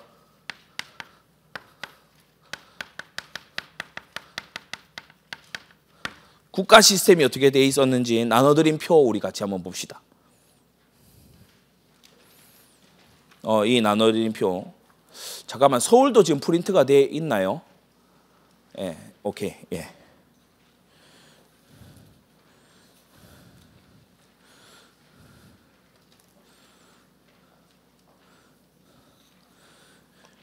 이 표에 보면 여러분의 오른편에 이 지도가 있어요, 그죠? 지도부터 먼저 볼게요. 지도에 원래 다윗이 초반부 7년 반 동안 통치했던 지역은 그 중간에 유다라고 적힌 그 글씨에 보면 그 약간 그 자주색빛 도는 그 영역 있죠, 그죠? 예루살렘도 아직 차지 못했고 그 선 아래로 살짝 내려와서 요 그 거의 뭐 엄지 손가락 한 마디 정도 되는 그 정도 크기. 그게 사실은 언약 국가로 발돋움하기 전에 7년 반 동안 다윗의 왕국의 영역이었어요. 그 다윗도 일반적인 왕으로 끝날 뻔했어요. 7년 반 동안 헤브론에서 이제 다스리고 있을 때 그 사울의 아들과 이제 내전 상태였죠. 그러니까 한 민족 국가 안에 왕이 둘이 있는 그런 상황이죠. 아브넬의 진영과 7년 반 동안 이렇게 대립 상태에 있었죠. 그런데 그 이후에 보세요. 왕국이 어느 정도로 넓어집니까? 뭐 모압, 암몬, 에돔 다 복속시켜요. 모압, 암몬, 에돔 이런 데 수비대를 다 둬서 식민지 삼아요. 그리고 남부에는 저 아라바 이제 바닷길로 통하는 거기까지 뻗쳐가요. 블레셋도 복족시키고 페니키아 인근 지역의 지중해 연안을 전부 다 장악해요. 위로 이 점선으로 돼 있잖아요. 점선으로 돼 있는 것은 그 아들 솔로몬이 이제 경제적으로 완전히 복속을 시켜요. 시리아 지방 이런 지방을 다 복속을 시켜요. 나라가 요단강을 기준으로, 요단강은 그 중간에 아까 유다 적혀 있는 그 글씨의 오른편에 보면 요거 이제 그 조그만한 바다처럼 보이는 그게 있죠. 그게 이제 염해 사해 바다라고 하는데 거기에 쭉 강물이 위아래로 쭉 흐릅니다. 그죠? 위아래로 쭉 흐르는 게 바로 그 요단강입니다. 그런데 이 요단강 좌우로 해서 왕국이 어마어마하게 확장되는 걸 볼 수 있어요. 뭐 암몬 같은 이런 곳은 다윗이 이스라엘 왕 겸 암몬 왕이기도 하죠. 예. 암몬 왕의 그 왕관을 뺏어가지고 다윗이 썼잖아요. 그러니까 정복의 역사 계속 일어난 겁니다. 자, 다윗의 신정국가 국가 시스템을 보면은 왼쪽에 이제 표를 보세요. 다윗이라는 왕은 자기가 절대 왕정이 아니에요. 다윗의 왕국은 절대 왕정이 아니에요. 뭐 짐이 국간이라 이런 헛소리하는 그런 절대 왕정이 아니에요. 신정국왕 체제였죠. 그래서 다윗 위에 보면 두 가지를 제가 위에 표로 올려놨어요. 다윗에게 있어서 다윗을 지도하는 원리가 있어요. 그게 뭐냐면 하나는 율법서입니다. 신명기적인 통치 원리로 다윗은 다스렸어요. 그래서 다윗이 보면은 신명기 17장에 이 왕도에 대한 말씀, 왕이 나면 어떻게 해라 이 말씀을 알고 있었다는 증거로 암몬 나라를 정복했을 때 발에 힘줄을 다 끊어버려요. 아니, 말이 얼마나 귀중한 자산입니까? 고대 시기에는요, 말이 군사적으로 굉장히 중요한 자원이에요. 군 자원이라고. 말이 오늘날로 치면 탱크나 다름없어요. 그런데 주님께서 신명기 17장에 말을 많이 두지 말라고 했어요. 왜냐? 그 말 의지한다. 말이 많이 있고 기병이 많이 있으니까 기도 게을러질까 봐. 주님께서 그거 하지 말라고 하셨어요. 그래서 다윗이 그대로 합니다. 그러니까 신명기적인 이 말씀, 그러니까 하나님 말씀을 신명기 17장에 보면 등사하여 두고, 다시 말해서 베껴 써서 그래서 왕의 침실 맡에 두고 항상 그것을 읽고 여호와 하나님의 계명 말씀을, 율법을 부지런히 배우라고 했죠. 다윗이 그렇게 했어요.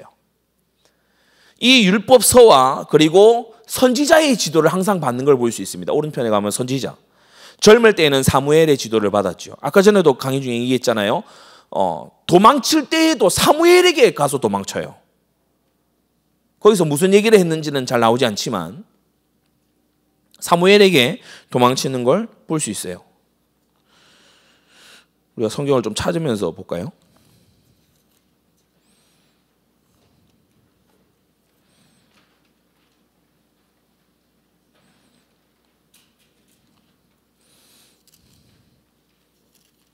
사무엘상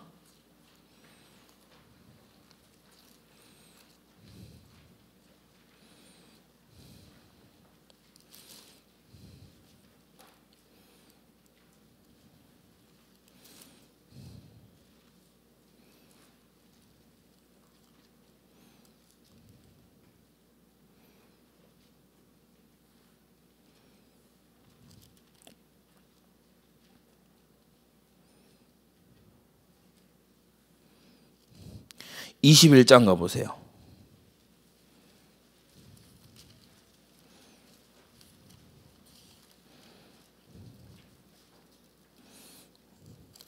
(21장에는) 높 땅에 있는 제사장들이 살육을 당합니다. 그죠? 19장으로 가보세요. 19장. 사무엘상 19장 17절 18절 보면은 미갈이 이제 살려줍니다.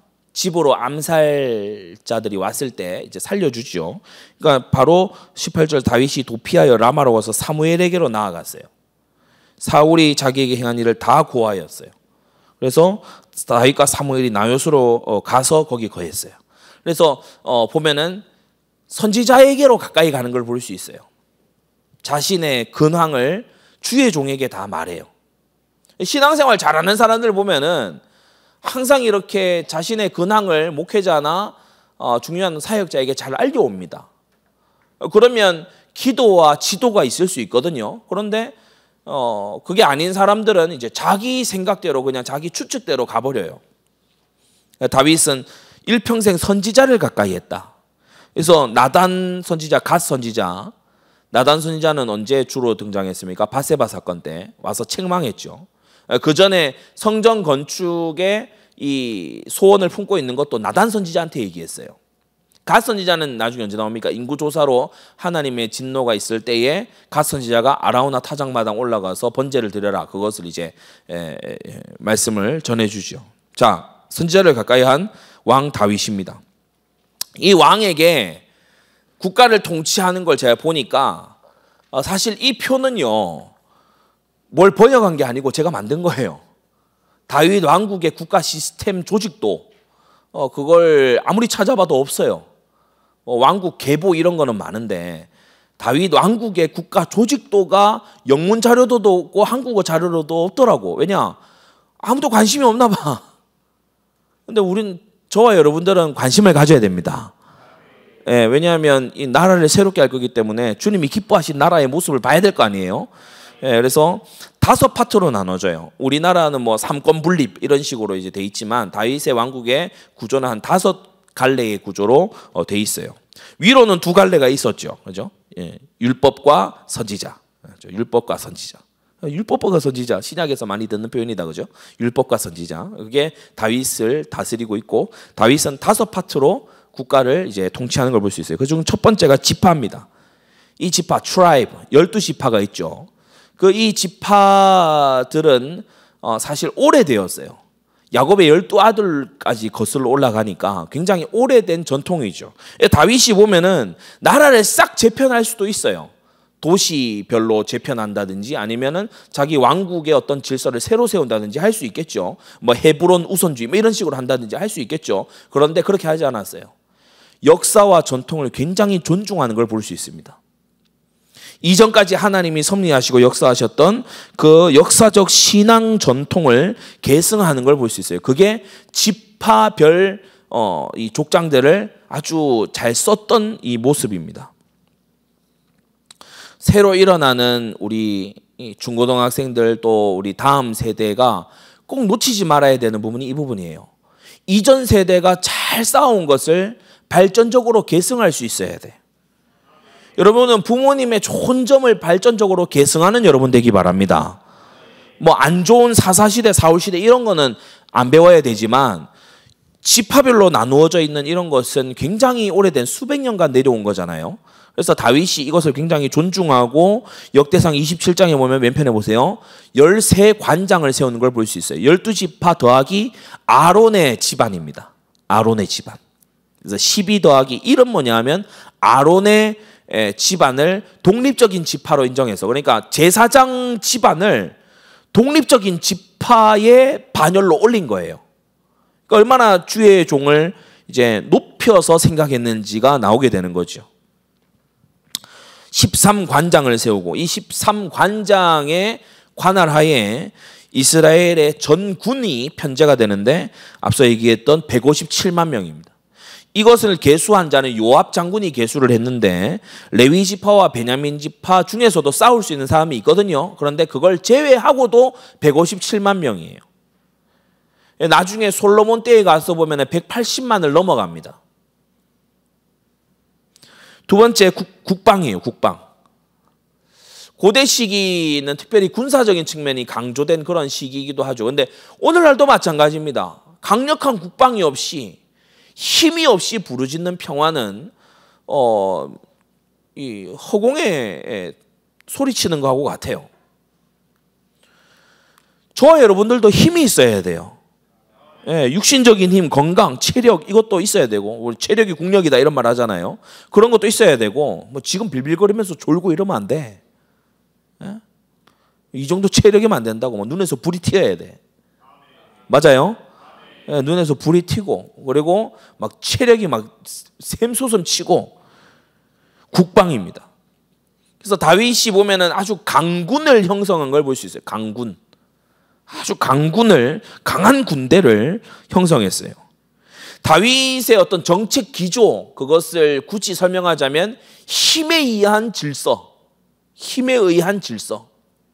암몬, 모압, 에돔, 소바, 그 위에 시리아 이런 지역 있잖아요. 그런 블레셋 비롯해서 이 모든 지역을 다 하나님 주신 힘으로 다 제압했어요. 장관으로는 요압입니다. 커맨더. 이 국방에 대한 총사령관이고 장관이죠. 다윗의 왕국 시기 내내 요압이 이제 장관에 머물러 있다가 나중에 솔로몬이 왕이 될 때 요압이 반란을 일으켜요. 반란의 조짐이 나중에 보여요. 나중에 보면 요압이 제거당하는 걸 볼 수 있습니다. 숙청되는 걸 볼 수 있어요.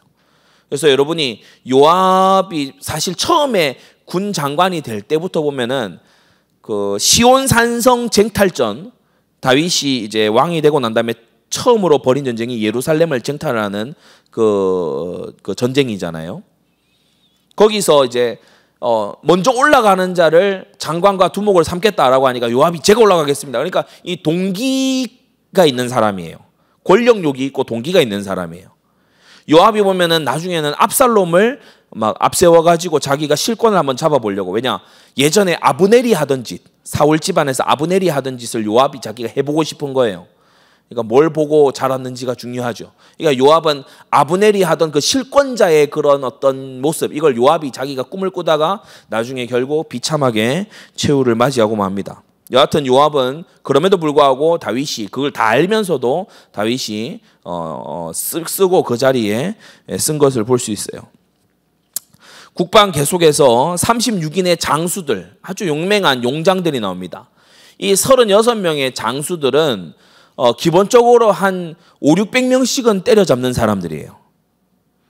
한 사람이 한 500~600명씩은 때려잡아요. 뭐 사자도 때려잡고.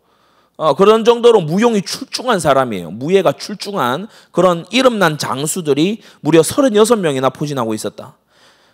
여러분, 하나님이 보내신 인재입니다. 하나님이 보내신 인재고, 이 36명이 거의 다가 광야 생활을 함께 했어요. 그러니까 다윗의 충신 중에 충신이고 다윗이 가장 어려울 때에 함께 했던 그런 인물들이에요. 뭐 이름 말하자면 요셉, 바베셋, 엘르하살, 삼마, 이게 첫 세 장수죠. 그러니까 뭐 오늘날 군 편제로 굳이 말하자면은 거의 뭐 연대장급이라고 할 수 있습니다. 연대장들, 그죠? 가장 높은 뭐 3명의 장성들이죠. 그러니까 총 국방의 책임자는 요압이고 이제 큰 장군들이 이 세 장군 그 아래에 또 젊지만 또 힘 있는 장수들이 아비세, 브나야 또 익명의 한 사람입니다. 이 사람의 이름은 따로 나오지 않아요. 그래서 첫 3인, 그 다음 3인, 그리고 그 아래 30용사. 이 30용사 중에 헷사람 우리아도 있어요. 여러분 우리아는 이스라엘 태생 사람이 아니에요. 히타이트족이었어요. 우리가 중고등학교 때 여러분 히타이트족 배웠죠. 철기 문명의 뭐 탄생지 뭐 히타이트족. 근데 거기 헷족 속에 되게 이 전사가 우리아였어요. 근데 우리아가 다윗 왕국에 편입이 된 겁니다. 이 다윗 왕국의 이 중신들을 보면은 이스라엘 사람만 있는 게 아니에요. 아주 우리 여러 민족들을 중용한 걸 볼 수 있어요. 아렉 사람 후세 같은 이런 사람도 보면은 그 이스라엘 본토인이 아닙니다. 우리아도 이스라엘 본토인이 아니고 여러 중신들이 보면은 외국인들도 함께 구성되어 있는 걸 볼 수 있어요. 하나님 나라가 한 민족 안에 제한되지 않는 것을 다윗 왕국이 이미 보여주고 있는 거예요. 우리나라도 발전하려고 하면은 사실은 민족주의라는 허상에서 벗어나야 돼요. 민족주의는 이거는 상상입니다.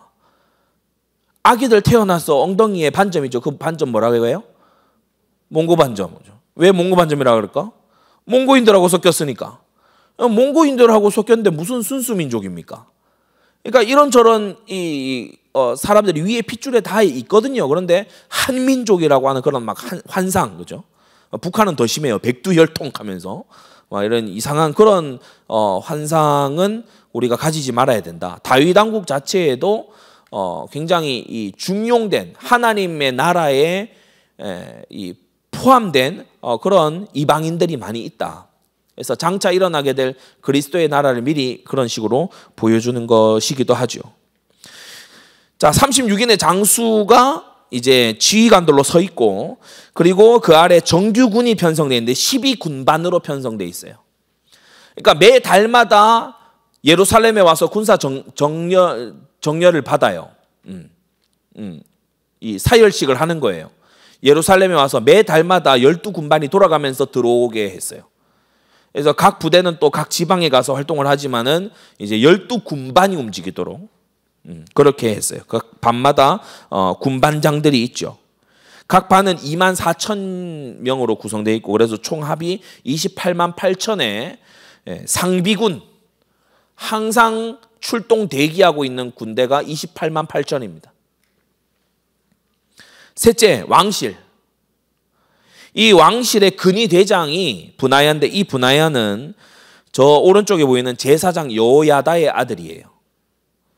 제사장 여호야다의 아들, 아주 무예가 출중한 이 브나야도 36인의 용사 중에 한 명입니다. 이 브나야가 근위 대장을 맡았어요. 이 근위 대장을 맡아서 다윗을 측근해서 경호하고, 그리고 왕실을 경호하고 그 일을 브나야 장군이 했죠. 이 브나야가 나중에 그 아들 솔로몬 시대에 가서 군대 장관이 됩니다. 요압이 반란 일으키다가 죽고 난 다음에 브나야가 이제 후임자가 되죠. 왕실 재산을 맡은 사람들이 역대상 27장에 쭉 이름들이 나와요. 뭐 양들은 누가 관리했고, 뭐 왕실 재산을 누가 관리했고, 그래서 아스마웻이라는 사람 이하로 여러 명이 왕실 재산 관리자들로 이렇게 나와요. 이 사람들이 이제 왕실로 들어오는 세금을 출납하고 왕실의 소비나 이런 것들을 다 이렇게 정돈해서 하고 관리자들을 세운 거죠. 그리고 왕자들에게 배종을 붙여줬는데, 이 배종이라고 하는 것은 그냥 이제 종 차원이 아니고 왕자들의 훈육도 담당하고, 왕자들이 이렇게 어긋난 길로 가지 않도록 여히엘이라는 사람을 세웠는데 제대로 일 못한 것 같아요. 그러니까 막 암논 이런 이제 장자 암논 이런 사람이 좀 이상한 친구들 사귀고 그러잖아요. 그리고 압살롬도 막 비행을 일삼고 이러잖아요. 그러니까 좀 왕실 관리에 다윗이 좀 더 신경을 썼어야 했다. 언제나 보면은 후대가 어떻게 되느냐의 결판이 다 납니다. 지금 우리 교회도 마찬가지예요. 유초등부, 중고등부 어떻게 되느냐에 우리 교회 미래가 다 달려 있어요. 그래서 여러분이 깨어서 교회와 나라의 미래를 위해서 여러분을 각성시켜야 돼요. 여러분 스스로를 각성을 시켜야 돼. 여러분 스스로 옳고 잘하고 있다고 생각하면 그걸로 퇴보하는 겁니다. 나 스스로 잘하고 있고 나는 훌륭하고 나는 다 뭐 할 만큼 했고 그러면요 그 시간이 바로 퇴보가 시작되는 시간이에요. 이 시간 다 같이 한번 따라합시다. 나는 부족하다. 나는 개혁돼야 한다. 크게 따라하세요. 나는 고쳐져야 한다. 나는 깨져야 한다. 나는 새로워져야 한다. 네, 정말 그렇습니다. 그런데 이 왕자들이 보면은 이 아버지 부왕 다윗만큼 가지를 못해요. 그 절반이라도 미치는 왕자가 있었다면은 사실 이 왕국이 그렇게 빠른 시간 안에 쇠퇴하지 않았겠죠. 그 아래 이제 왕실 그 아래다 무비보셋을 제가 넣어놨습니다. 왜냐하면 사울의 아들 요나단이 남긴 그 아들 무비보셋이 이제 이 왕실에서 함께 상에 앉고 늘 함께 식사하고 그렇게 했더랬죠. 나중에 이제 반란에 반역을 했다라는 누명을 썼지만 무비보셋은 사실 반역한 자는 아니었어요. 자, 그리고 네 번째 행정입니다. 아주 중요한 부분이죠. 행정. 중앙행정에는 인물들을 세워서 한 것을 볼 수 있어요. 모사에는 요나단, 아히도벨 후세, 여호야다, 아비아달 이런 사람들을 카운셀러, 왕의 모사로 세웠어요. 이런 사람들이 이제 조언을 하는 겁니다. 왕 옆에서 정책 조언도 하고 자문을 하는 거예요. 자문위원들이에요. 이런 사람들이 왕에게 이건 이렇습니다. 저건 저렇습니다. 그런데 이 중에서 이제 아히도벨 이 사람이 악심을 품었죠. 이 아히도벨의 외손녀가 밧세바거든요.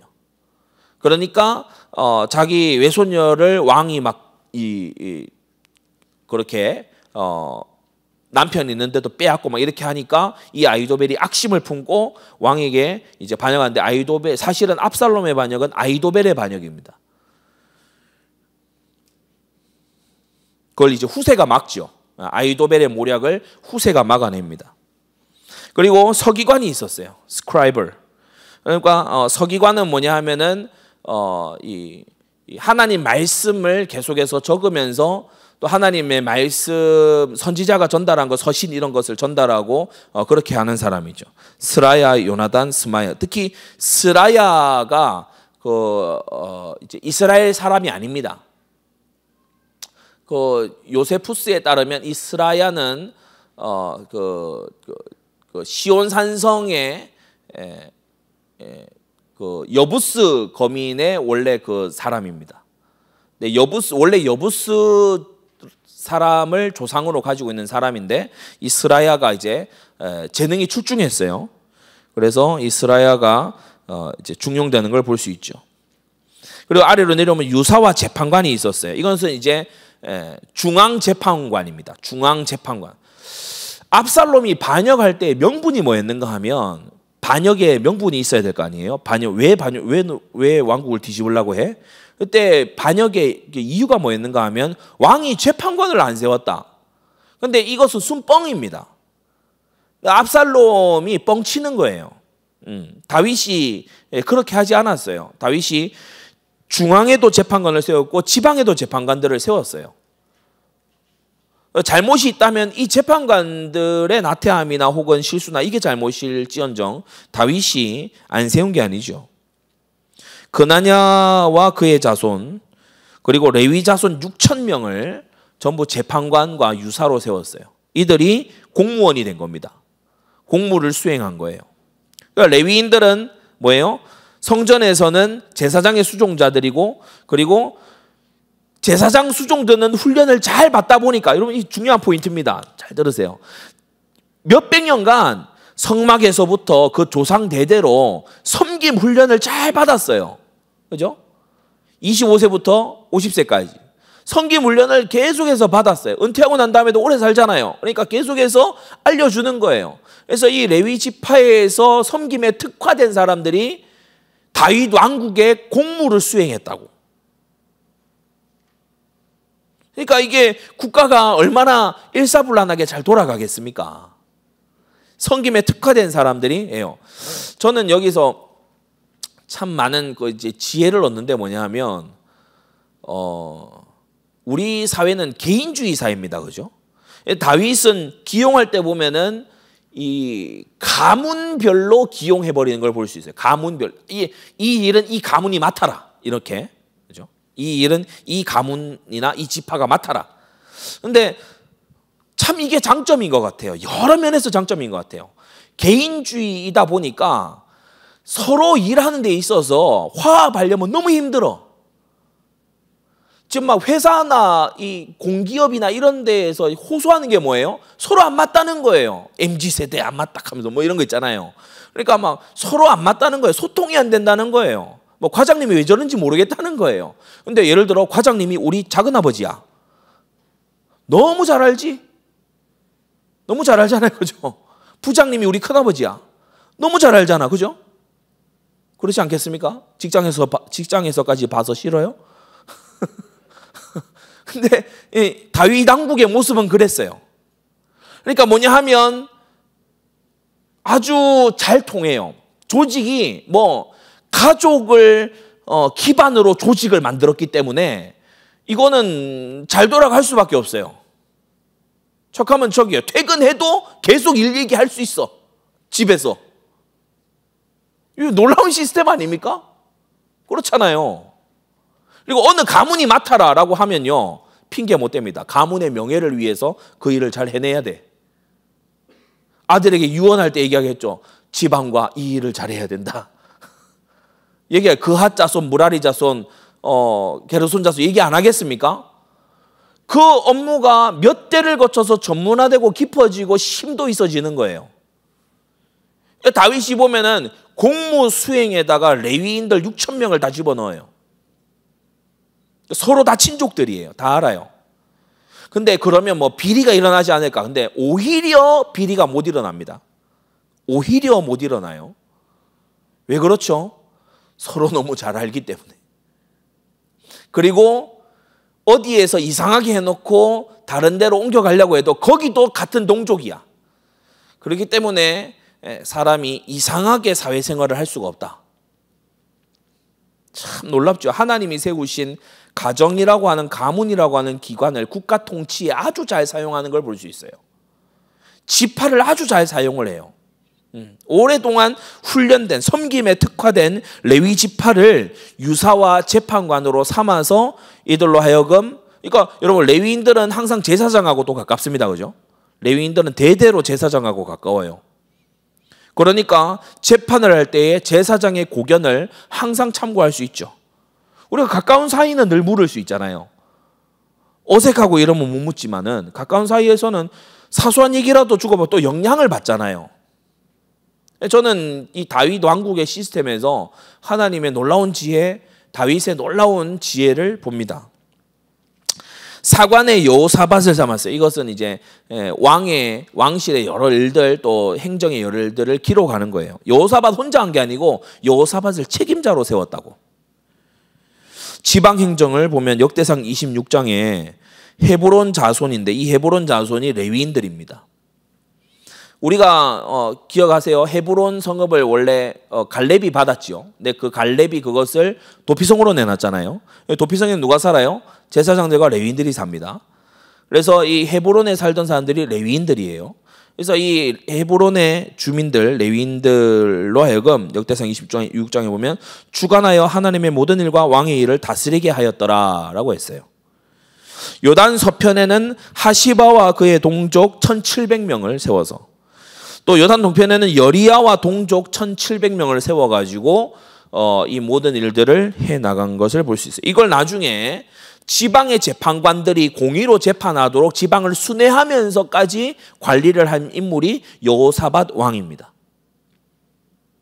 하나님이 너무 기뻐하신 여호사밧 왕, 찬양대 앞세우고 전쟁한 왕 있잖아요. 여호사밧 왕이에요. 하나님이 기뻐하신 왕. 근데 이제 아들 결혼 잘못 시켜가지고 완전히 망조던 왕, 여호사밧 왕입니다.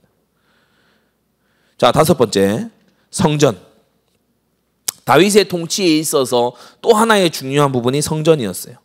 성전은 제사장 여호야다와 그리고 이어지는 이제 제사장 사독 아히멜렉. 이 아히멜렉은 나중에 이 탈락을 하게 됩니다. 이제 반란에 가담한 이유로 탈락을 하게 되는데 이 사독 제사장을 통해서 성전이 주로 관리됐죠. 레위 지파가 역시나 두드러진 역할을 했어요. 게르손, 무핫, 무라리, 고핫입니다. 이게 오타가 났네요. 게르손, 고핫, 그라리, 무라리 이 자손들이 이 세 편대로 나눠 가지고 성전의 일들을 수종을 한 거예요. 그런데 이제 그 자손은 사실 할 일이 없어요. 왜냐? 뭐 따로 운반할 게 아니니까 이제 성전에 계속 남아 있을 거니까. 언약궤가 영원히 성전에 거할 것이니까 할 일이 없을 것이다. 그렇게 이제 받았죠. 중요한 사실은 성전 짓기 전에 조직 다 준비했다는 거예요. 이게 민수기적인 전통이잖아요. 그렇죠? 민수기의 전통입니다. 약속의 땅에 들어가기 전에 땅 분배 다 했어요. 믿음으로. 성전 짓기 전에 성전에서 할 일 분배 다 했어요. 믿음으로. 우리도 믿음으로 준비해야 돼요. 믿음으로 응답 준비하세요. 응답이 왔을 때 어떻게 할 건지. 그죠? 아니, 갑자기 나에게 사명자가 붙었어. 어떻게 할 거야? 준비해야 돼요. 준비해야 되잖아. 여러분이 갑자기 막 명문대에 들어갔어. 어떻게 할 거예요? 뭐 어찌할 줄 몰라서 막 의시될 겁니까? 어떻게 할 거예요? 그걸 가지고 뭘 할 거냐고. 준비해야 돼요. 민수기가 준비했듯이 다윗도 준비하고 있는 거예요. 24반차 제사장을 다 조직을 짰어요. 왜냐하면 제사장 이제 수는 많고 성전에 할 일은 많을 거기 때문에 반차를 24반차로 다 조직을 했어요. 성전 찬양대도 조직했어요. 새 찬양대장을 뒀어요. 아삽, 헤만, 여두둔. 새 찬양대장. 한 명이 뭐 목이 쉬거나 몸살 나거나 이러면은 공석이 되면 안 되잖아요. 특히 아삽 같은 사람에게는 작곡도 많이 시켰어요. 그러니까 아삽에 만든 시다. 그래서 시편에 아삽의 시도 많죠. 성전 문지기도 조직했어요. 성전 문지기는 출입 관리하는 거, 안내도 하고 또 성전 기물도 지키는 겁니다. 성전의 보물 창고 이런 것도 지키는 거예요. 그래서 문지기도 했고 성전 곡간은 레위인들이 맡아서 관리하도록 했어요. 특히 모세의 자손 슬로못이 이 성물 곡간, 그러니까 그것을 관리하도록 했고 성전 건축 준비팀을 사전에 구성합니다. 총 책임은 솔로몬이고 그리고 여러 예물들을 바치는 중에 뭐 이제 수납하는 그러니까 그 예물을 수납해서 관리하는 자의 이름이 이제 기록되어 있지는 않지만 한 가지에서 알 수 있는 것이 보석을 수납하는 자의 이름이 적혀 있어요. 여히엘이에요. 그리고 제사장과 레위인과 공교한 공장은 기술자들을 말합니다. 기술자들을 미리 조직해서 솔로몬의 이 성전 건축 준비 팀에 넣어줬다.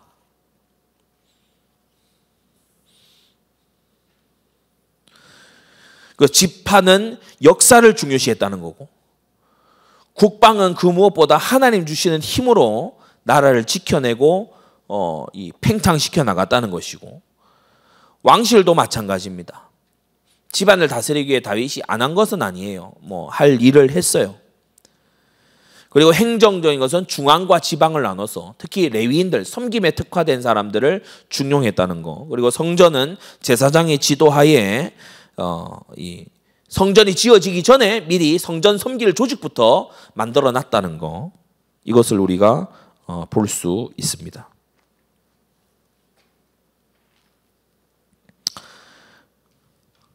시간이 조금 지났네요. 결론을 맺겠습니다.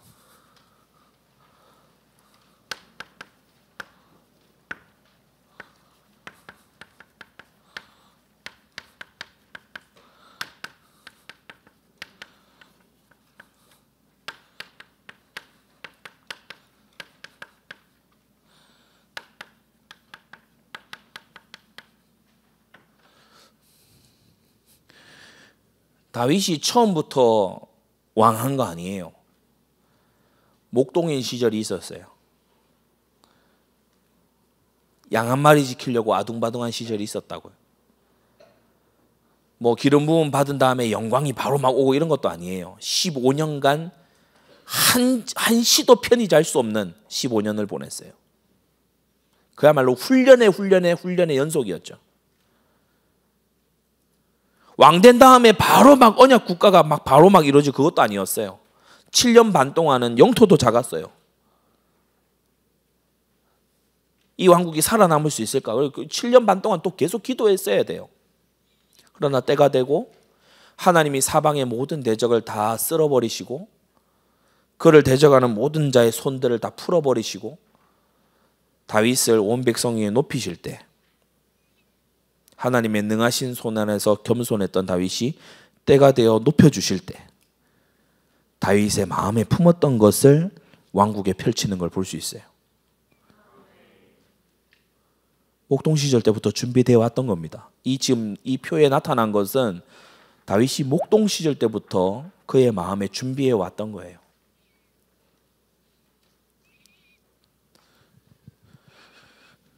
그래서 우리 중고등부 학생들에게 제가 말합니다. 여러분의 맡은 공부라면 공부, 또 특기라면 특기, 다윗이 양을 지키듯이 그렇게 필사적으로 하세요. 저는 고등학교 때 공부하면서 한 문제, 모의고사 한 문제 틀릴 때에 내가 한 사람의 영혼을 놓치는 것과 같다라고 여기고 공부했습니다. 아니, 하나님 도움 하나도 없는 불신자도 해내는 공부. 저는 사실 그래요. 입시 공부하면서 뭐 하나님의 뭐 하늘의 뭐 지혜를, 그거 좀 부끄럽잖아요. 그죠? 겨우 입시일 뿐인데. 겨우 대학 입학하는 그거일 뿐인데. 너무 거창하잖아요. 물론 기도하지 말라는 얘기는 아닙니다. 그러나 하나님의 능력이 그 정도가 아니잖아요. 언약 국가를 만들 수 있는, 또 그러한 시대에 36명의 용사들처럼 중히 쓰임받을 수 있는 그런 여러분이 되기 위해서 지금의 훈련을 성실하게 헤쳐나가세요. 여러분 한번 해볼만 하잖아요. 하나님의 이 영광 받으시는 나라를 이루기 위해서요. 여러분이 앞으로 가야 될 그 과업을 위해서, 어떤 사람들은 가문을 일으키기 위해서도 피 터지게 공부한다고 합니다.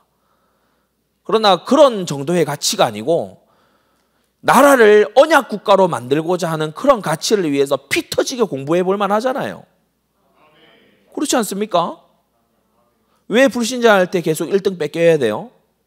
왜 우상 숭배자한테 계속 1등 내줘야 되냐고. 왜 그래야만 되지? 하나님의 나라의 영광을 위해서 피 터지게 해볼 만하잖아요. 그렇죠? 지금 안 하면 언제 할 겁니까?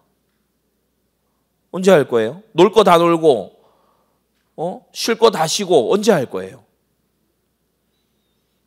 우리 중고등학생들에게 제가 정말 얘기하고 싶은 게 있어요. 하나님의 나라가 이 땅에 임하고 주님의 통치가 이 땅에 임하는 일을 위해서 한번 코피 좀 흘려보세요. 눈물 좀 쏟아보고 그 일을 위해서 땀을 좀 흘려보시라고. 누군가는 그렇게 해야 되지 않겠습니까? 다윗도 모압 땅에 피해 도망가서 편해보려고 하던 잠깐의 시절이 있었어요. 나도 잠깐 쉬고 싶다 이런 시절이 있었어요. 그러나 주의 종이 가만히 놔두지 않았죠. 너 죽음의 땅으로 돌아와. 매일 편히 자지 못하고 도망쳐야 되는 광야로 돌아와. 훈련받아. 단련돼. 연단돼. 24 기도 속에 있을 수밖에 없는 그 자리로 돌아와. 언제 끝날지 우리는 다 지나서 15년 이렇게 알고 있지만 다윗은 언제 끝날지 모르잖아요. 이 도망자 생활이 언제 끝날지 모르잖아. 그러나 주의 종은 가서 얘기합니다. 들어오라. 하나님이 예비하신 훈련의 코스로 들어오라. 그래야 장차 이 놀라운 일들을 해나갈 수 있으니까. 여러분, 그래서 지금의 이 수고를 여러분이요 극대화하고 정말 믿음 안에서 자기를 끝까지 몰아붙여 보세요. 그럴만 하잖아요. 얼마나 가치 있는 일입니까? 다윗의 나라 안에서 백성들은 하나님 경외하기를 배우게 됐고, 다윗의 나라 안에서 백성들은 정말 힘 있는 헌금을 할 수 있는 그러한 부강한 믿음과 드릴 것과 드릴 힘을 받았고, 다윗의 나라 안에서 암몬, 모압, 소바, 에돔 이런 족속에게 굽실거리지 않아도 되는 아주 자신감 있는 그런 나라 백성이 됐어요. 우리나라가 그렇게 되지 말란 법 없잖아요. 그래서 여러분 이 말씀을 정말 마음으로 알아듣고 제 마음이 전달됐기를 바라고 여러분의 오늘의 하루의 삶이 이 나라를 향해서 가는 걸음이 되기를 바랍니다. 제가 기도하고 우리 다음 시간으로 넘어가도록 하겠습니다. 이 시간 기도하는데 우리 받은 말씀 잡고 다 같이 한번 좀 기도합시다. 하나님, 언약 국가를 세워가는 일을 위해서 다윗의 왕국이 어떤 구조로 되어 있는지 어떤 시스템으로 되어 있는지도 우리가 들여다봤습니다. 주님, 우리가 정말 하나님이 원하시는 나라를 세워가는 일에 나를 써주시옵소서. 나의 체질이 고쳐지게 하시고 나의 삶의 자세가 고쳐지게 해주옵소서. 이 시간 다 같이 기도하겠습니다.